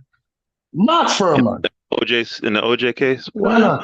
Mark Furman was a lawyer. Who was a policeman? No. Mark Furman was a Mark Furman was a policeman. That racist policeman was now embraced by Fox News. You think that Fox News don't like to use the word when they go to break? Sure they You do. tell me that they do. They don't use it publicly. They can. But guess what? You know why? Why? Because black people jacked it from them. Gangster style. No. You know why? You know why they don't use it publicly? Why? Why they don't use it? Because of appearances. Because Yes, to the that's world, the political. to the world, let me finish. To the world, No. to the world, America likes to display a level of excellence and superiority. And there's nothing excellent about the public display of bigotry. Because using the N-word publicly is a public display of bigotry. But you can be bigoted in America in private all you want. All you want. You can't come like Elon Musk and you have one person. You can't come like corporate America where the black person is rare at a certain level. The word is being used. It might not be used loudly, and you might think that you own the word, but go ahead if you believe that you own the word. And go ahead and believe if it's changing the meaning of the word. Then why do you think white people complain so much about not being able to use it if what you're saying is true? Why complain? If black people don't have any agency, like you said, why are these white people always crying? You get to use it and I don't. Why? Who they complaining to? They're complaining to other black people? No, in general, they complain to other white people, to other black people, to other Spanish people. In general, they complain. They are complaining to the gatekeepers to say, why is this not civil? Why is it not civil to use a word that is generally used? When some of the Boondocks had an episode with Riley using the word, and the teacher used the word, and the teacher said Riley used the word so much. Right? Can a nigga borrow? Can a nigga borrow? Yeah, how can a nigga borrow? How you get paid back or something like that? Because nigga this, nigga that. Because what happened is that fundamentally the teacher always wanted to use the word. But of course, exactly. But his wrist they hate that. No, they hate the fact that they really want to use this word, but because of the political pressure that black people have applied, they can't use it. Otherwise, it's going to be repercussions. That's a power. You can't deny that. So right now, I have 2 rounds. It's 2 to 3 right now, and this is a 10-8 round for Peter Bad Juice right now. Can I say something? No, you can't. No, let me say something, because you just said something a while ago. You stepped on a landmine. Ha! You said they cannot. White people cannot use the word because black people would put so much pressure on them. No, that's not what I said. I said the reason. No, I'm not. I wasn't speaking in the present tense. I'm saying that because of the political pressure imposed by black people in previous generations coming up all throughout the years, it has put them in a political position where they can't use it. I'm not saying that black people have the age. Right. Thank you. Because you realize now that you bring right back to the argument as to why the civil rights movement took off. The civil rights movement did not take off because of black people. You're saying that you're saying ultimately is the white people in power that are responsible for yes. the enforcement aspect of it. Let me finish. But Let me finish speaking. But you can't discount the political pressure that the black people Okay. brought to bear. You can't All right, let me discount that. finish. Okay, let me tell you. You said earlier, because of the political influence and the political pressure, Mm-hmm. the civil rights movement, as I said earlier, and anybody can research this because I said it, when Robert Kennedy was in power, before he got assassinated, there was a Cold War going on with the United Soviet Union, the USSR. It was a Cold War, it was at the peak, it was during the time of the Cuban Missile Crisis. America was trying to police the world. And one of the major pushback they got from the rest of the world is that how are you going to police us? And you're treating black people in America how you're treating them. Mm-hmm. No, the political power that you assume that black people had, it didn't matter. Because when black people was voting Republican, Democrats in the South, when they were Dixiecrats, and the white people decided, I do not want to vote with black people, they switched to Republicans. It's not anything but political power. Mm-hmm. White person don't say the N-word because they fear repercussions from other white people, not from black people. Can I say something now? Can I be? Go ahead. Now, you're right about the Soviet Union and all of that. But if it were not for people like Malcolm X who were protesting and doing all of that stuff, those people would have never even been apprised of it. That's my point. If they didn't allow it up and do what they did, things would have went on. The status quo would have continued. So again, the political pressure that black people like Malcolm X brought to bear, right? He leveraged that by making it loud and broadcasting it to the world, right? They made those Soviets and other people put that pressure. If they didn't do that, none of that would have happened. So you can't take that away from. Again, you're making some assumption with your history you don't understand. With the history of suppression, you're not. So you disagreed. So you're of the opinion that the Soviets and others would have been aware of the atrocities and all the rest of it if it weren't for. No. Right, but I'm saying, yeah. Let me. So how much? Let's put it like this then. How much credit, if you're going to apportion credit via pie chart or whatever means you'd like to, would you give to the Soviets, etc., versus the Black Americans who put it on the world stage? How would you apportion credit? All right. Okay, you like the short answer to things. Let me answer now, because you went on to give me a chance to go on.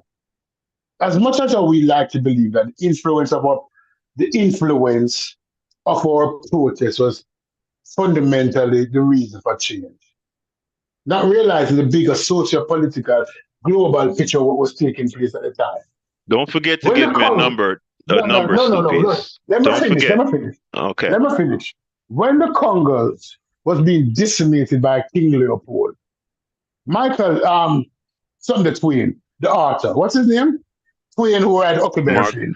Mark Twain. Mark Twain wrote several things on the Congo about what was going on there. Right? When civil rights was a problem in America, when lynching and the American lynching society was broadcasting, all the world knew. But when after World War II, when America wanted its position as leader of the free world, they went out and they started to dictate policies to the rest of the world. Because the world was effectively being split into two. The Soviet power was on the rise with Stalin and Lenin, and the American power was on the rise. And one of the things that the Soviets were selling, especially to third world countries and African countries, and poor countries and Vietnamese countries, is that why should you side with a man who treats his own people like shit because the people don't look like him? So the average Vietnamese who sided with the communists, the Cubans who sided with the communists, the Angolan, the Africans, the people in the Caribbean. We're talking about Nicaragua. We're talking about Grenada. We're talking about Jamaica, who started to take on socialistic policies. That was the original argument that was sold to them. That why should you side with the Americans who treat black people like shit, and you are majority or minority? So that now was brought to them. That was brought to them, and they figured, how can we use it? Let's work with some of these agitators, because they have always been agitators. Martin Luther King wasn't the first agitator. So Malcolm X was the first agitator. how would you coming back to my question, how would you apportion credit then? I wouldn't give them much credit. How much? I wouldn't give them much credit. I don't know, but I wouldn't give them all the credit. I wouldn't even give them 50% of the credit. I wouldn't even give them 50% of the credit. If 30%? you know about, I don't know. It don't work like that, brother. Credit don't work like that. But I say that 25%. You know they're being silly now. 20%. They're being silly when you talk. They're being silly when you talk about percentage. I stop talk. I finish. Remember mute myself. 15%. 10%. 5%. Nothing. That's cold. That's cold. Yeah, so we're gonna score to the people in the audience. How do y'all score that round? My talking point that Black Americans have effectively, not the reversing the polarity, that's a separate thing. But Black Americans have essentially, from a political standpoint, taken ownership of the word. If you're in the chat, do you agree with that? And if you do agree with it, how would you score that round for me and Stu Peas? Are you scoring it a 10-8 round? And I think you guys won't be reticent to give a number like how Stu Peas was. Stu Peas didn't want to smoke. He's scary. So you don't want to give a number, right? But you want to, talk tough on, give me a number. You can't do it. You know the artist thing is, I am not allowed to speak without interruption to my thoughts. I shut up when them speaking because they want to give agency of our word, and they don't look at situation that globe. They don't understand that many of the problems that we face, even today, is a global problem. Even when you live in America, it's a global problem. The other day I was telling somebody that, listen, globalization has changed the world for the good and the bad. It has changed the world for the good and the bad. Because one would expect that, and I'm going to use an example. One would expect that if Texas produced the most beef in the world, that beef would be much cheaper in Texas. But it is not so. Beef in Texas is just as expensive as beef in Baltimore, as beef in Miami, as beef in New York. Because the price is the price. No, the N-word is the N-word. And many of us would say, okay, I might have some dream that I can take ownership of that word. And because I use it so much that I now define the meaning of that word. When universally, people who don't say the word publicly, all right, let's ask you a question. How much percent of white people do you think say the N-word in a negative way? Your belief, I'm asking you now. In private. What percentage of now, in notice, private? guys, I want everybody in the audience to notice how the different approach or how we take to the numbers thing. Notice I don't shuffle nothing. I'm gonna give them a straight up number. I want this to be made note of. By the way, that was a 10-8 round. I scored a knockout in that round. But anyway, the number I would give to the amount of white people who use it publicly or privately, I would say at least 80%. Okay. So you're saying that 80%. And how much white people live in America? What percentage of America is white? I think they make up currently, so we're 13 or 14, they say. The Hispanics make up what? I'd say they're at least 70%, right? That sound about right? Okay. 60%. I'll give you 60. All right, so 60%. Now, what percent of Spanish people, Hispanic people, you think use the word? I don't think that much. Well, all right. The second generation Hispanics that have been here, like the younger ones, I would say probably around 80% too. That previous generation, they probably hardly use it. Because they had their own Spanish word for what they're saying. Because they hide away. Those same people, those Mexicans, hide away their black abuela. Most of them have a black abuela or a black abuela, a black grandmother or a black great grandmother. You can read about it if you watch Many Rivers to Cross with Professor Gates and he did the DNA analysis. He would show that many Mexicans have a great grandmother who's black, right? And they hide her away because they use the word, but they use it negatively. Now, if we look at the percentages and transfer it to numbers, I'm giving you all the black people in America use the word positive. That's how generous I am. That I'm going to say, effective today, all black people in America use the N-word positively. So we're talking about 40% of 40 million out of 400 million. No, we have how much white people? 240 million white people. And 80% of the 240 million white people use the word. So that is what? 180 million white people use the word negatively. So 300 to 350% of people, more people, use the word negatively than those who use the word positively. And this gentleman is going to tell you that the minority has changed the meaning of the word. They might not be using the word publicly now, but that don't mean they change the meaning. They're still using it negatively. But you are saying that 40 million, and I'm not even bringing in the Mexicans in it. I'm not even bringing in those persons who detest the fact that they have black blood in them. I'm not even talking about those people, because if we add those, we're gone over 300 million, 320 million. So we're gone into the realms of, I know you are saying to me that you want to win the fight based upon 40 million people. I give you all the black people. You're saying 40 million people versus 300 million people.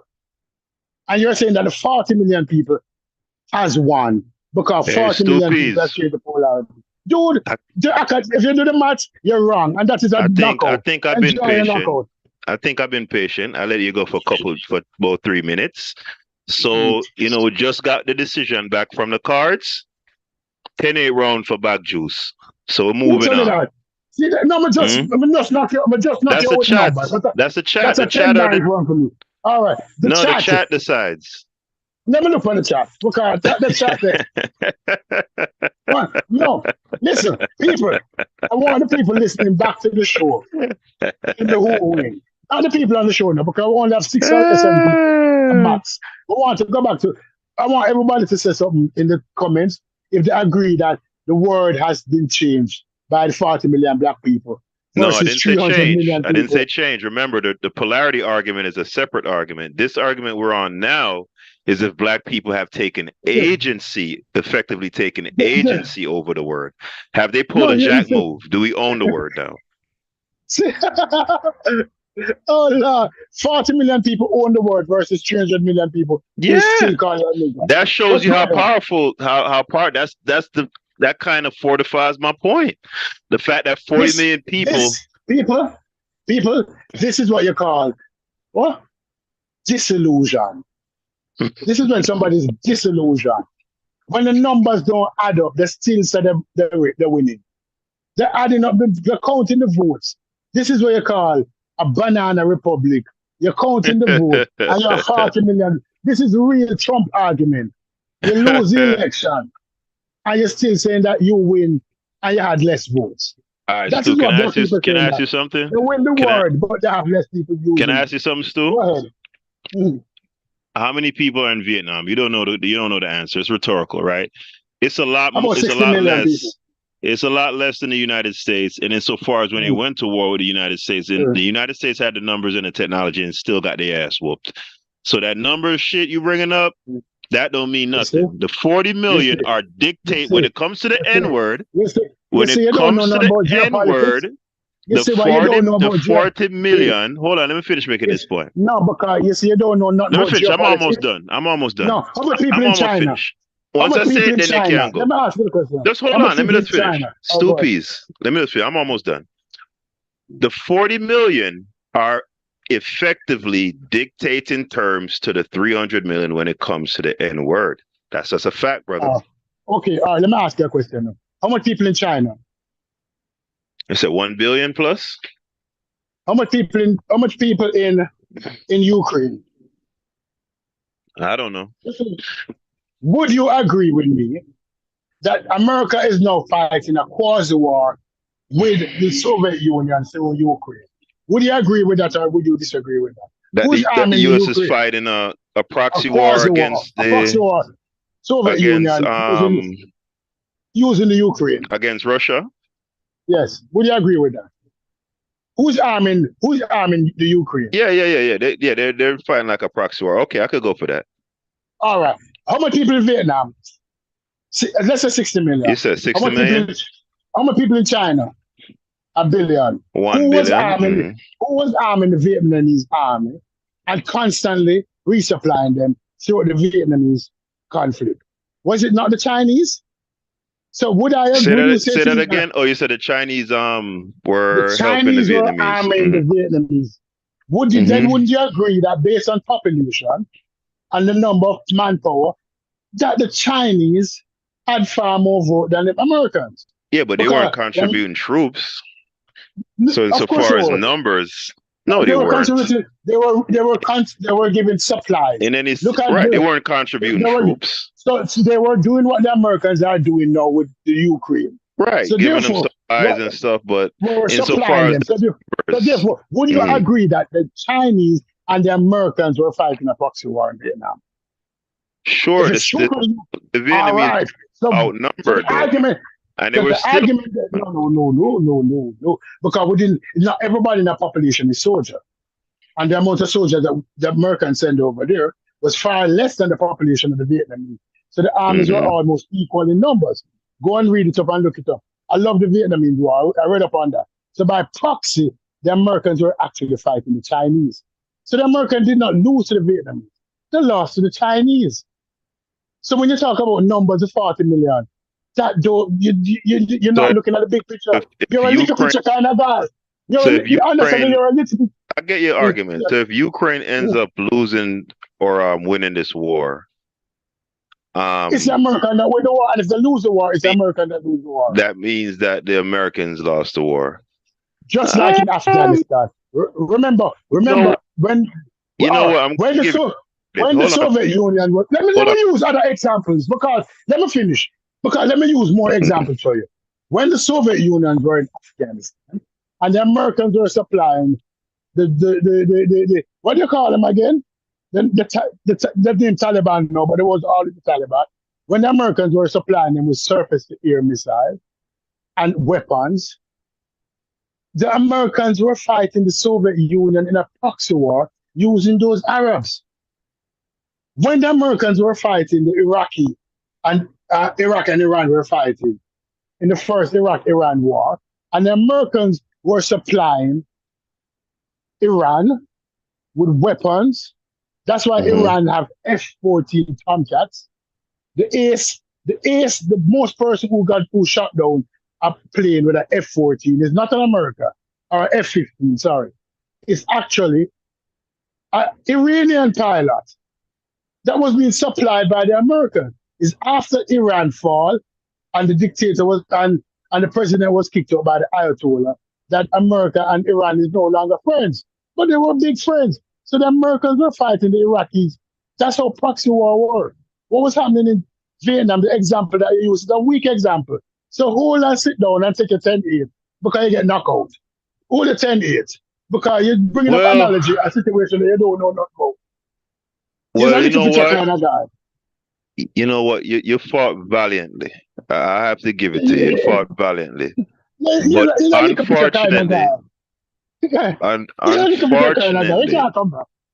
unfortunately, Stoopies, neither me or you run things. right? Ah, Unfortunately, oh, who I'm run glad you see it things? now. I'm glad you see it now. Come Who now, tell me who runs? run things.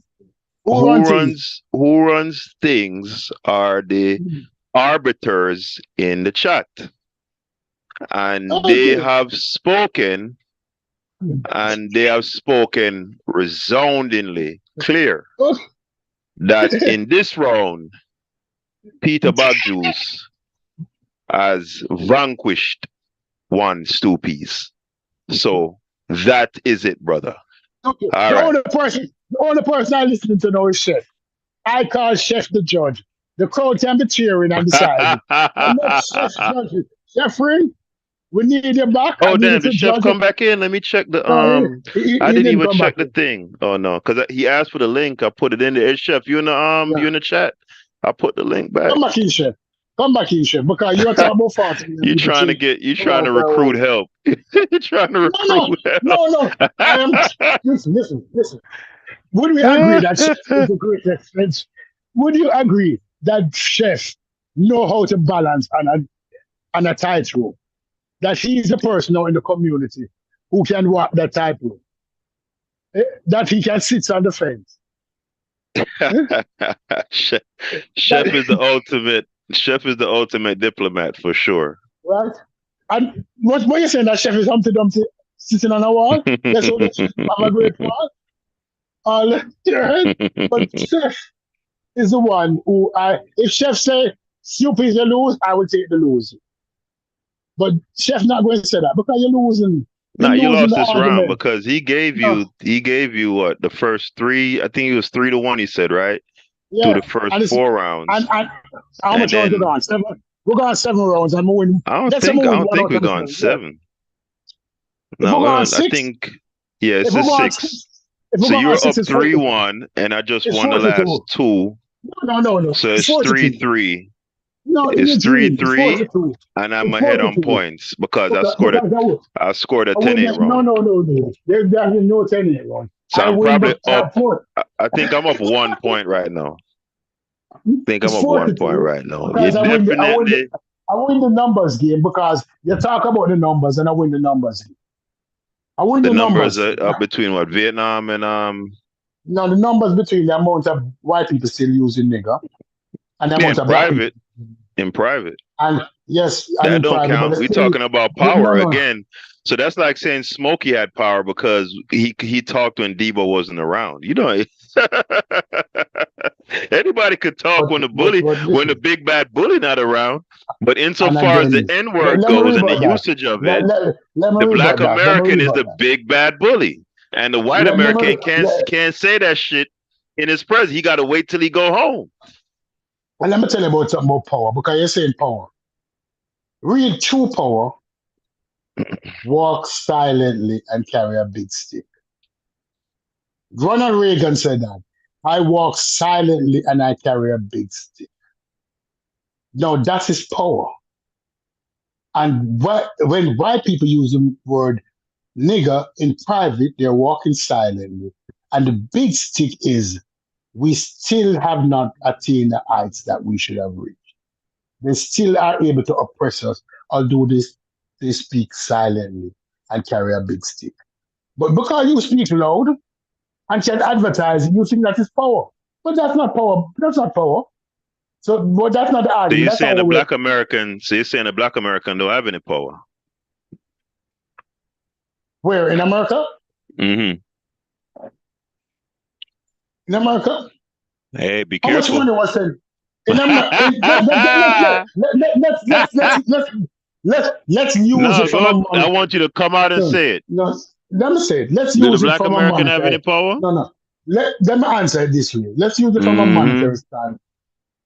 Flint, Michigan, I've had a water problem for the last umpteens a year.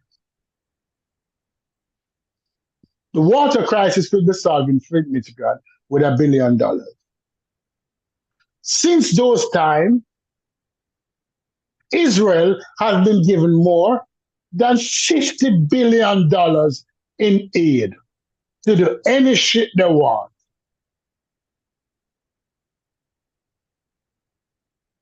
Would you say that power in comparison, I'm not saying that they don't have no power, because power, you have to compare it to something else. In comparison to other groups of people who Well, call themselves we're African. speaking strictly in terms of their agency over the N-word. Nothing else. No, with the agency over the N-word, they don't have Mm-hmm. the power. They don't have the power because the only way they can lock somebody out of the system is unless white people lock somebody out of the system. They're All dependent right, on so white there you people go. to There you determine. have it, people. Stupi says Black Americans don't have any power. If white people never prosecute black people for saying, prosecute other white people for saying the N-word, you don't have the power. It's other white people have to tell you say you can't use the N-word. It's other white people decide that white people can't use the N-word. It's other white people punish white people when they use the N-word. What's that lady who have the cooking show? What's her name again? Um, Oh, you talking about I think her name was Paula Dean. Paula That's what Dean. you talking about? Uh, Mm-hmm. yeah, Paula Dean got her ass in trouble. Mm-hmm. Right? It's not black people buy Paula Dean products. It's not black people decide that Paula Dean, no Paula, we don't want you back on the cooking network. Black people own the cooking network. Black people own did black people own the channel that Paula Dean has? Was the audience of that channel primarily black? No, they were white. The audience for Paula Dean show, the audience for Paula Dean show was white people. It wasn't black people who decided that, listen, no, we're not listening to Paula Dean Let me ask anymore. you a question. Let me ask you a question. If black people never made a uproar about it, do you think white people still would have canceled her or no? They would have just carried on. No, they would have canceled her because they're keeping up the facade. Her being See, cancelled, I don't think you're being honest right there.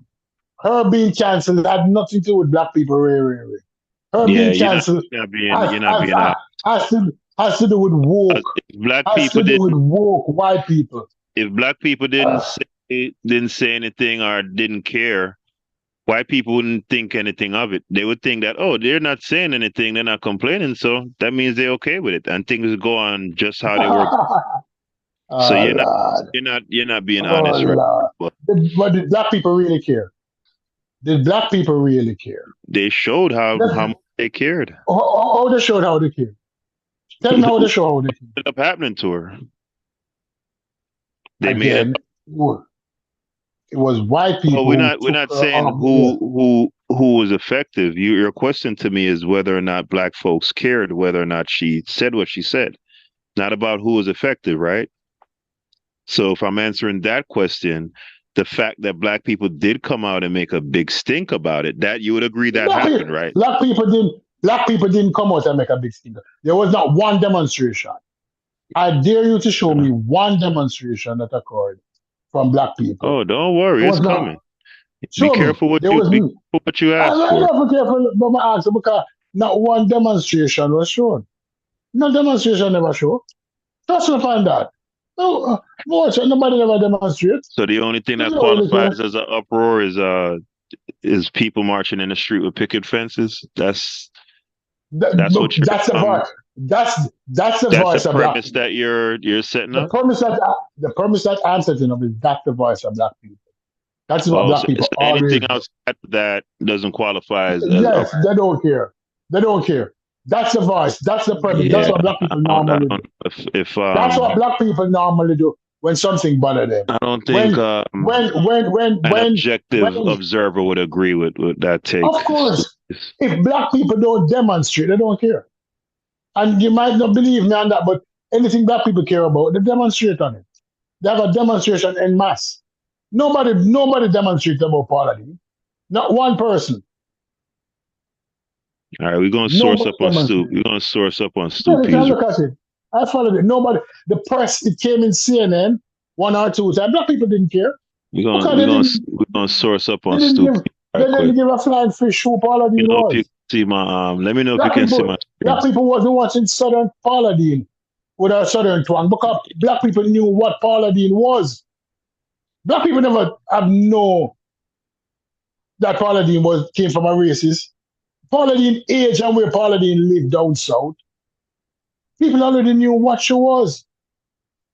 Can you see So my black people screen? wasn't. Yeah, yeah, black people wasn't amazed. What that is? One person stand up with a t-shirt on. Seriously? Can you see my screen? Let's say yes or no. We're gonna go into this article real quick. So the article here says Paula Dean's cook tells of slights steeped in history. We're not gonna read much of it, right? We're gonna go to some other sources after this one, but this is gonna be Exhibit A. So it says here Savannah, Georgia. Dora Charles and Paula Dean were soul sisters. That's what Miss Dean called the black cook from the start, even before the books and the TV shows and the millions of dollars. For 22 years, Miss Charles was the queen of the Dean kitchens. She helped open the Lady and Sons, a restaurant here that made Miss Dean's career. She developed recipes, trained other cooks, blah, blah, blah, blah, blah. If it's a Southern dish, Miss Dean once said, you better not put it out unless it passes this woman's tongue. The money was not great. Miss Charles spent years making less than $10 an hour. Blah, blah, blah, blah, blah. For a black woman in Savannah. Now, Mrs. Dean is 66, fighting empire-crushing accusations of racism. And Miss Charles, 59 and nursing a bad shoulder, lives in an aging trailer home on the outskirts of Savannah. So I want to zero in on just this one particular sentence here. And then we're going to move on possibly to another source. The sentence I want to focus in on is here where it says, now Miss Dean, 66, is fighting empire-crushing accusations of racism. Now, who was making those accusations of racism? All of our black workers. Do you agree that that's that characterization when they say who's making the accusations? Just that one part. I'm not saying no. Listen, it's just an aside. I did not say that. I made no mention I'm about asking a question. I'm asking a question. I know you didn't say that. I know you didn't say that. Didn't care. Do not try to spin the argument. I know. This isn't. I'm not saying that this is. I said. No. Deal with that. I said. No. I'm saying to verify what you were saying. I didn't need you to verify what I was saying. So don't ask me to verify what you. No, I'm making an argument. I'm crafting an argument. I'm not saying that this is your argument. Craft the argument. You don't need me. All right, so we're gonna move on. No, I just want to make sure that we're on the same page. So you can't accuse me of kind of No, but what you did.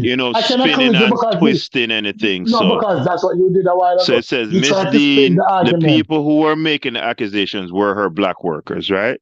So let's move on. That's a New York Times. Black people didn't care. That's a New York Times. That was a New York Times article, right? So let's see if we can go into another exhibit here, and then we're going to move on because we don't want to practice. This isn't good radio, right? Somebody just reading a bunch of crap, right? So we're going to go to NBC News. Somebody making a bad argument. You're talking about those two workers who have always worked for racist colony, who have always gone to a white glove party where she had doing the slave play and all of that stuff. Doing the slave play, who have always gone there, who have always done that at the dinner party. And all of a sudden their argument is that black people cared because this worker all of a sudden is saying that she was racist. She was racist when she was holding the party, and she was also accommodating the racist when she was cooking for the party. But no, because she see an opportunity for something else to arise out of the matter, she's now publicizing it. But black people didn't care. They didn't. And no matter how you want to spin it or turn it or twist it or talk about her workers, black people en masse did not care. Didn't give a fuck. Would you say that black people en masse were aware of these parties and stuff? They may not have been, but they're aware of what Paula Dean is. Black people would say that black people en masse were aware that Paula Dean was a racist. Yes. Yeah, I don't think you're being honest there. All right, but we're gonna read this a little bit of this article. So it says here, Paula Dean used the N-word and wanted slaves to serve a wedding dinner. A true Southern plantation-style wedding would include waiters dressed as slaves. Dean said in position. A former employee is soon a TV chief, TV chef, and her brother alleging workplace discrimination. So it looks like much of the media coverage came from these lawsuits being filed. And to your point, Stupies, they did engage in this behavior for years, but I guess they reached their breaking point. And once they start filing these lawsuits and it gained public traction, that's when it became a big hubbub, right? So Black people didn't care. let's get You into can, you can, you can talk all they want to talk. They didn't care. well, They didn't give a fuck. I do remember Tariq Nasheed. He has a pretty sizable reach. When he covered this story, much of his denizens did in fact care, and they did voice their opinions loudly, and did other things to effect change. And it pretty much, the language used by the New York Times was empire crushing accusations. So our empire got crushed because of these accusations and the subsequent wailing and complaining by Black people. Now, if one wants to make the arguments that ultimately it's white people who are responsible for actually enforcing the punishment, I would readily concede that. But let's get into the just a little bit of the article, and then we're gonna move on. Man, it's been a really nice show. I enjoyed. I think. What do you think, Stoopy? You think this might have been our best show so far? It's a good show. I like it. Yeah, I think this show was I enjoyed it thoroughly. So let's just get into a little bit of this article. So it says here, a true Southern plantation style wedding would include waiters. I already read that part. Celebrity chef Paula Deen in 2012. Photo. Celebrity chef Paula Deen has a mess she needs to clean up. A deposition was obtained Wednesday in which she admits to using a racial slur. The National Enquirer first reported Dean's deposition in which she responds to recent allegations of racism in the workplace and admits to using the N-word and expressing a wish for a wedding served by waiters dressed as slaves. Let's continue reading here. Dean responded, yes, of course, and detailed the instances in which she had used a racial slur. Below are Dean's responses as recorded in the deposition. A transcript of the deposition describes an instance when Jackson witnessed Dean's racial views. Jackson was placed in charge of food and serving arrangements for Bubba Here's wedding in February 2007 and asked Dean what kind of wedding reception it would be. I want a true Southern plantation style wedding, Dean replied. Jackson subsequently asked Dean what type of uniform she preferred the servers to wear. But what I would really like is a bunch of little niggers to wear long sleeve t-shirts, black shorts, and black bow ties. You know, in the Shirley Temple days, they used to tap dance around. Paula Dean laughed and said, now that would be a true Southern wedding, wouldn't it? But we can't do that because the media would be on me about that. Dean responded to Jackson. Saying the word nigger in private. That's what you're doing. Saying the nigger, real power, say the nigger in private and still have the wedding with a bag of black people looking like coon. That is real power. They might not be able to say the word publicly, but they can surely treat you like a nigger. My apologies for using the word. So let's talk about agree power. with that to a degree, but I think ultimately, even if you're a powerful person, so I can be 6'8", 320 pounds, and an elite fighter, and somebody can come up to me and slap me right in the face, right? Especially if I don't, know what happens after that, I think would be the true measure. Anyway, I'm going to read us a little bit more, and then we're going to move on because we're closing in. We're at the 2.5 hour mark, actually. So it says there, I remember telling them about Tika. Did you the chat? Tika said, I never watched her, didn't even know she was cancelled. Hello. Look how black people didn't care. They did not give a flying fish about Paula Dean. What Tika is speaking to, I think what Tika is speaking to mainly is the fact that most people didn't even know, weren't even aware of Paula Dean's existence. So why would they care? She wasn't. If they don't know somebody exists, if somebody don't exist, why would they care? She wasn't an uber popular person. She was a Martha Stewart. Or okay. Let's put it this way. I'm not done. I'm finished. I'm not finished. Yeah, so most of them weren't aware. What made them aware, what brought her into the public consciousness on a big level now, wide scale, was these lawsuits and then the subsequent coverage by the media houses. So I'm just going to read this little paragraph here, and then we're going to stop sharing the screen. So it says, I remember telling them about a restaurant that my husband and I had recently visited, and I'm wanting to think it was in Tennessee or North Carolina or somewhere. And it was so impressive. The whole entire wait staff was middle-aged black men, and they had on beautiful white jackets with a black bow tie. I mean, it was really impressive. I remember saying, I would love to have service like that. I said, but I would be afraid somebody would misinterpret. I wonder who that somebody is. I don't think it's other white folk. But anyway, go ahead, Stu. All right. What is happening here is that Paula Dean, the black people, Paula Dean had no shortage of black people who act and did the whole gently, I wish I was in Dixie wedding or whatever thing she's having. That Dixie thing, I wish I was in the land of the brave, but hey, look away, I wish I was in Dixie. That's what Paula Dean is having. Black people never have no problem participating in it. It sounds awful, but it is. Right? They did. And other black people didn't give a fuck what she was doing because they know what she was. When Donald Trump accused those 5 young black men of doing those crimes, and even years later,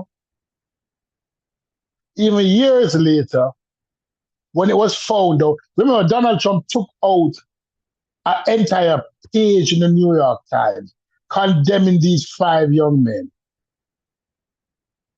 Right? Condemning these 5 young men.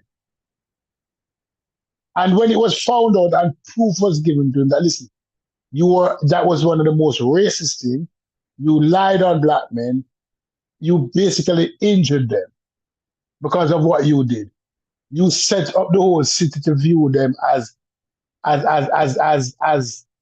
criminals. And those young men were never criminals. Did Trump apologize? No. Did black people ask Trump to apologize? No, because they don't fucking care. Did black people demonstrate?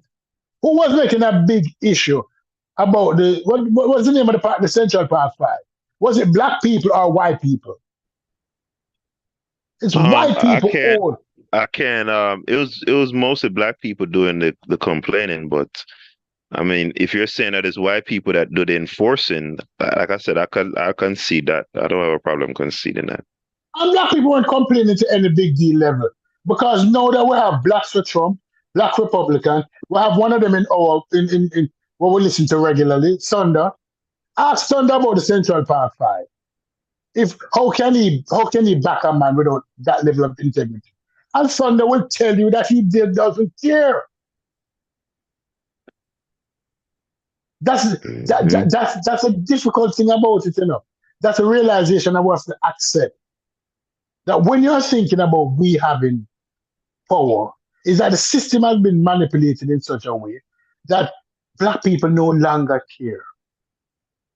It's a sad thing to accept, but it is what it is. It is what it is. It is what it is. So you have an agency over a world that you don't even understand.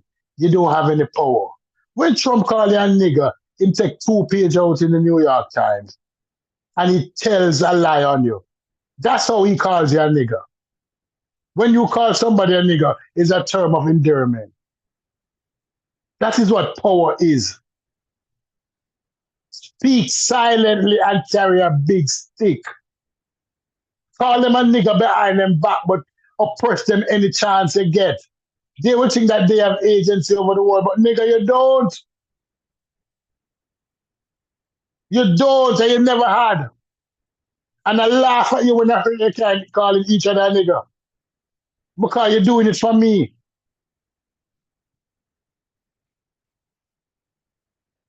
But let us continue. All right, people. So we're at the 2.5 hour mark, and it has been a rousing discussion, man. I had a lot of fun. This has been. Leave your comment. This was a fun show. But remember, start caring. That's all I'm saying. Start caring and start showing that you care. Yeah, I want to say this has been probably the most engaging discussion that I've had on here. Really enjoyed the discussion, man, and I just wish that Chef hadn't dropped off because really, really wanted more of the Black American perspective. And by the way, for people in the chat, feel free to come up. When I put the link in the chat, I know some people are kind of shy. They don't particularly like public speaking, but anybody who'd like to come up, man, Tika, Lovejoy, anybody, man, you guys are most definitely welcome. So that's pretty much it, man. The Stew Peas and Back Juice podcast, you know what it is. Thumbs And up again, like I said let me earlier. close out. And let me tell you what I believe. If you're not an ADOS or an FBA, don't be using the word. You don't understand the meaning. That's my point. And tell them your point now in closing. In closing, I believe that Well, if you're my not point, ADOS or FBA, don't use the word. It's not yours to use. my point would be In the that term of any. Big Chef has given me authorization. So that's what it is. You know, Big Chef Trump Stew Peas. So he said I can't use it. Argument is over with. So people, Chef really give you authority to use the word? yeah, you don't remember what he said. You can listen on the Chef really. playback. Don't go live enough. Don't ever go live enough, Chef. Don't ever go live enough. Explain yourself now. Don't go live because if I explain that to me. Hey man, but don't go nowhere. Don't go nowhere. Don't go nowhere. Don't go nowhere. I want to give the people a treat, man. I want to give them because something just came across my screen. It made me giggle, man. I want to take them back to 1995, man. One of the most gimmicky artists in dancehall history, man. Let's give him some give him some coconut flavor from an FBAP. We're gonna take y'all out on a musical note, man. Oh,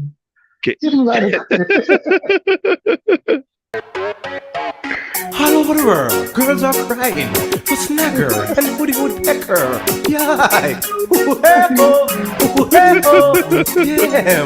Y'all are born for the Woody Woodpecker. The Woodpecker. Y'all are crying for the Woody Woodpecker. The Woodpecker. You know, as a matter of fact, I just thought about something. I thought about this earlier today, Stew Peas, for the copyright issue. This is what I'm gonna start doing. I'm gonna start playing these songs at 1.5 speed. That's what we're gonna do. Yeah, but Hopefully, even that. Hopefully But that will help. if you look at that song, it shows the American influence on the Caribbean because Woody Woodpecker is an American cartoon. That's right. And it shows the influence. But not because we're singing I love the chicken and the chicken and the liquor and the ticker and the chicken. You know that cartoon? I love to sing. It sounds familiar. I'll send you the shot and I'll send it to you and you can use it one day when we're discussing this. All right, we'll probably have a this discussion will come around again. You know, it's one of those type of discussions. Yeah. But what's our next show would be about before we leave? What would we talk about? I don't know if I had anything. You had something the other day. Let me consult my notes. Hold on. Let me look at my notes. Hold on. Yeah, you said something that we could talk about. All right, let's see here. All right. Love back stretches. Look at this notation I made here. R. Kelly wife still using his last name. That's funny. That's gonna be one of those criticize women show where they're gonna call me misogynist. Because I'm gonna make an overall point of how women are natural born clout chasers. That's not clout chasing. She's bearing the name. No, they're not married anymore. What are you talking about? But even when you divorce, the name doesn't change. She has to literally go. Stop it. If you are bearing, keep in mind, hold on, Stupid. I don't want us to get too deep into this. Bear in mind, hold on, Stupid. Let me make a point.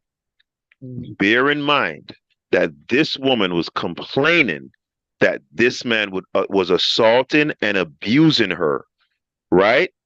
Add to that he is an absolute pariah for molesting children. That's not incentive enough to go and change your name. Anyway, we're moving on. We're moving on. Let's You see see if I that? had something. Yes, Yeah, because I didn't want to no. get into that. I just wanted No, we're to not just getting into it. make a But then little you shouldn't joke say and move anything. on. Then you Stupid, shouldn't stupid. say anything. Remember, No. You like to leave on the remember, last word, even when it's a rem, wrong word. You have remember. never been married. Hold You have on, never been hold married. on. So therefore you can't Stoopies, make that claim. Continue. stoopies, stoopies, Move stoopies. on, move on, move Remember, on. the reason why I'm going through this list is to find if I had anything notated about what the next topic would be. And that notation may possibly be an upcoming topic. Is that okay? Yeah, All but you right, we're went into a moving. whole diatribe with a wrong All premise. right, But dude. go ahead. Just let's. All right, let me see if I have anything else. Um, the nature of life. Ooh, I didn't even make that code switching argument. I completely forgot about that one. That would have been like a first round knockout if I'd remember that one. Strongly recommend. Boom, open card show. White man. Purity complex definition of insanity. Women, blah, blah, blah, blah, blah, blah. Darwin. Hmm. We might do that Darwin one next, man. Darwin, the raging racist. That might be next Monday, y'all. I'll just, do my Uh, research. Yeah, because, that'll be a good one because you're gonna give me pushback on that one. So I think that would be a good one. So if yeah, you want to use that, hold off on it, uh, Soupy. Save your uh, bullets. We're gonna if you get want to use back. Darwin, we We're use Darwin. going We to use get Darwin. back into Snaggerpuss, Stoopies. Hold No, we're your not. I'm jumping bullets. off. I'm not listening to All Snuggle. That is the right. worst Bye song in it. bye. Anyway, Bye ladies bye. and Good gentlemen, night, good sir. night. Good Bye night, bye. Good everybody. night. Good night, sir. Jesus Christ. Hey People. oh, hey oh. When I have a sister, them call Rebecca. Take sick and gone a doctor. And when the doctor tests her structure, him couldn't find what's the matter. Sure. Now them send for some cartoon characters. And wish you coulda leave off the stretcher. Sylvester try and she never feel better. Elma come and him couldn't solve the matter. Here comes Naga and who the woodpecker. One touch, one right. Yeah, she feel better. Ooh, hey oh, ooh, hey oh. Girl, born for the woodpecker. Ooh, hey oh, ooh, hey oh. The woodpecker. Ooh, hey oh, ooh, hey oh. Girl, cry for the woodpecker. Ooh, hey oh, ooh, hey oh. The woodpecker. Ooh, hey oh, ooh, hey oh. Girl in America, girl in Canada, girl in the Caribbean and down in Asia. When them sights Naga and who the woodpecker. Down in a fever and a utter. Let me show me, hold me little tighter. Like how you do me next door neighbor. Snagger and who the woodpecker. You're my favorite entertainer. Ooh, hey oh, ooh, hey oh. Girl, a ball for the woodpecker. Ooh, hey oh, ooh, hey oh. The woodpecker. Ooh, hey oh, ooh, hey oh. Girl, a cry for the woodpecker. Ooh, hey oh, ooh, hey oh. The woodpecker. Ooh, hey oh, ooh, hey oh. Them no want no pigeon, them no want no bubble dog. The woodpecker where the girl really love. Them no love no eagle, them no want no chicken hawk. Them only love the bird where reach deep to them heart. Ooh, hey oh, ooh, hey oh. No Selmer, what you have to say? Oh Snagger, I It's no Sylvester, what you have to say? Snagger match. No woodpecker, what you have to say? Ooh, hey oh, ooh, hey oh. Gotta walk the woodpecker. Ooh, hey oh, ooh, hey oh. The woodpecker. Ooh, hey oh, ooh, hey oh. Gotta cry for the woodpecker. Ooh, hey oh, ooh, hey oh. The woodpecker. Ooh, hey oh, ooh, hey oh. When I have a sister, them call Rebecca. Take sick and gone a doctor. And when the doctor... Hey, yo, we out of here, man. Stoopies, you're such a curmudgeon, bro. That's a fun ass song, man. Hey, next Monday we back. We getting on Darwin. We getting on Darwin top. We decapitating Charles Darwin next Monday, y'all. Peace. Thanks for joining us. Bag Juice, your favorite Jamaican. We out of here. Peace.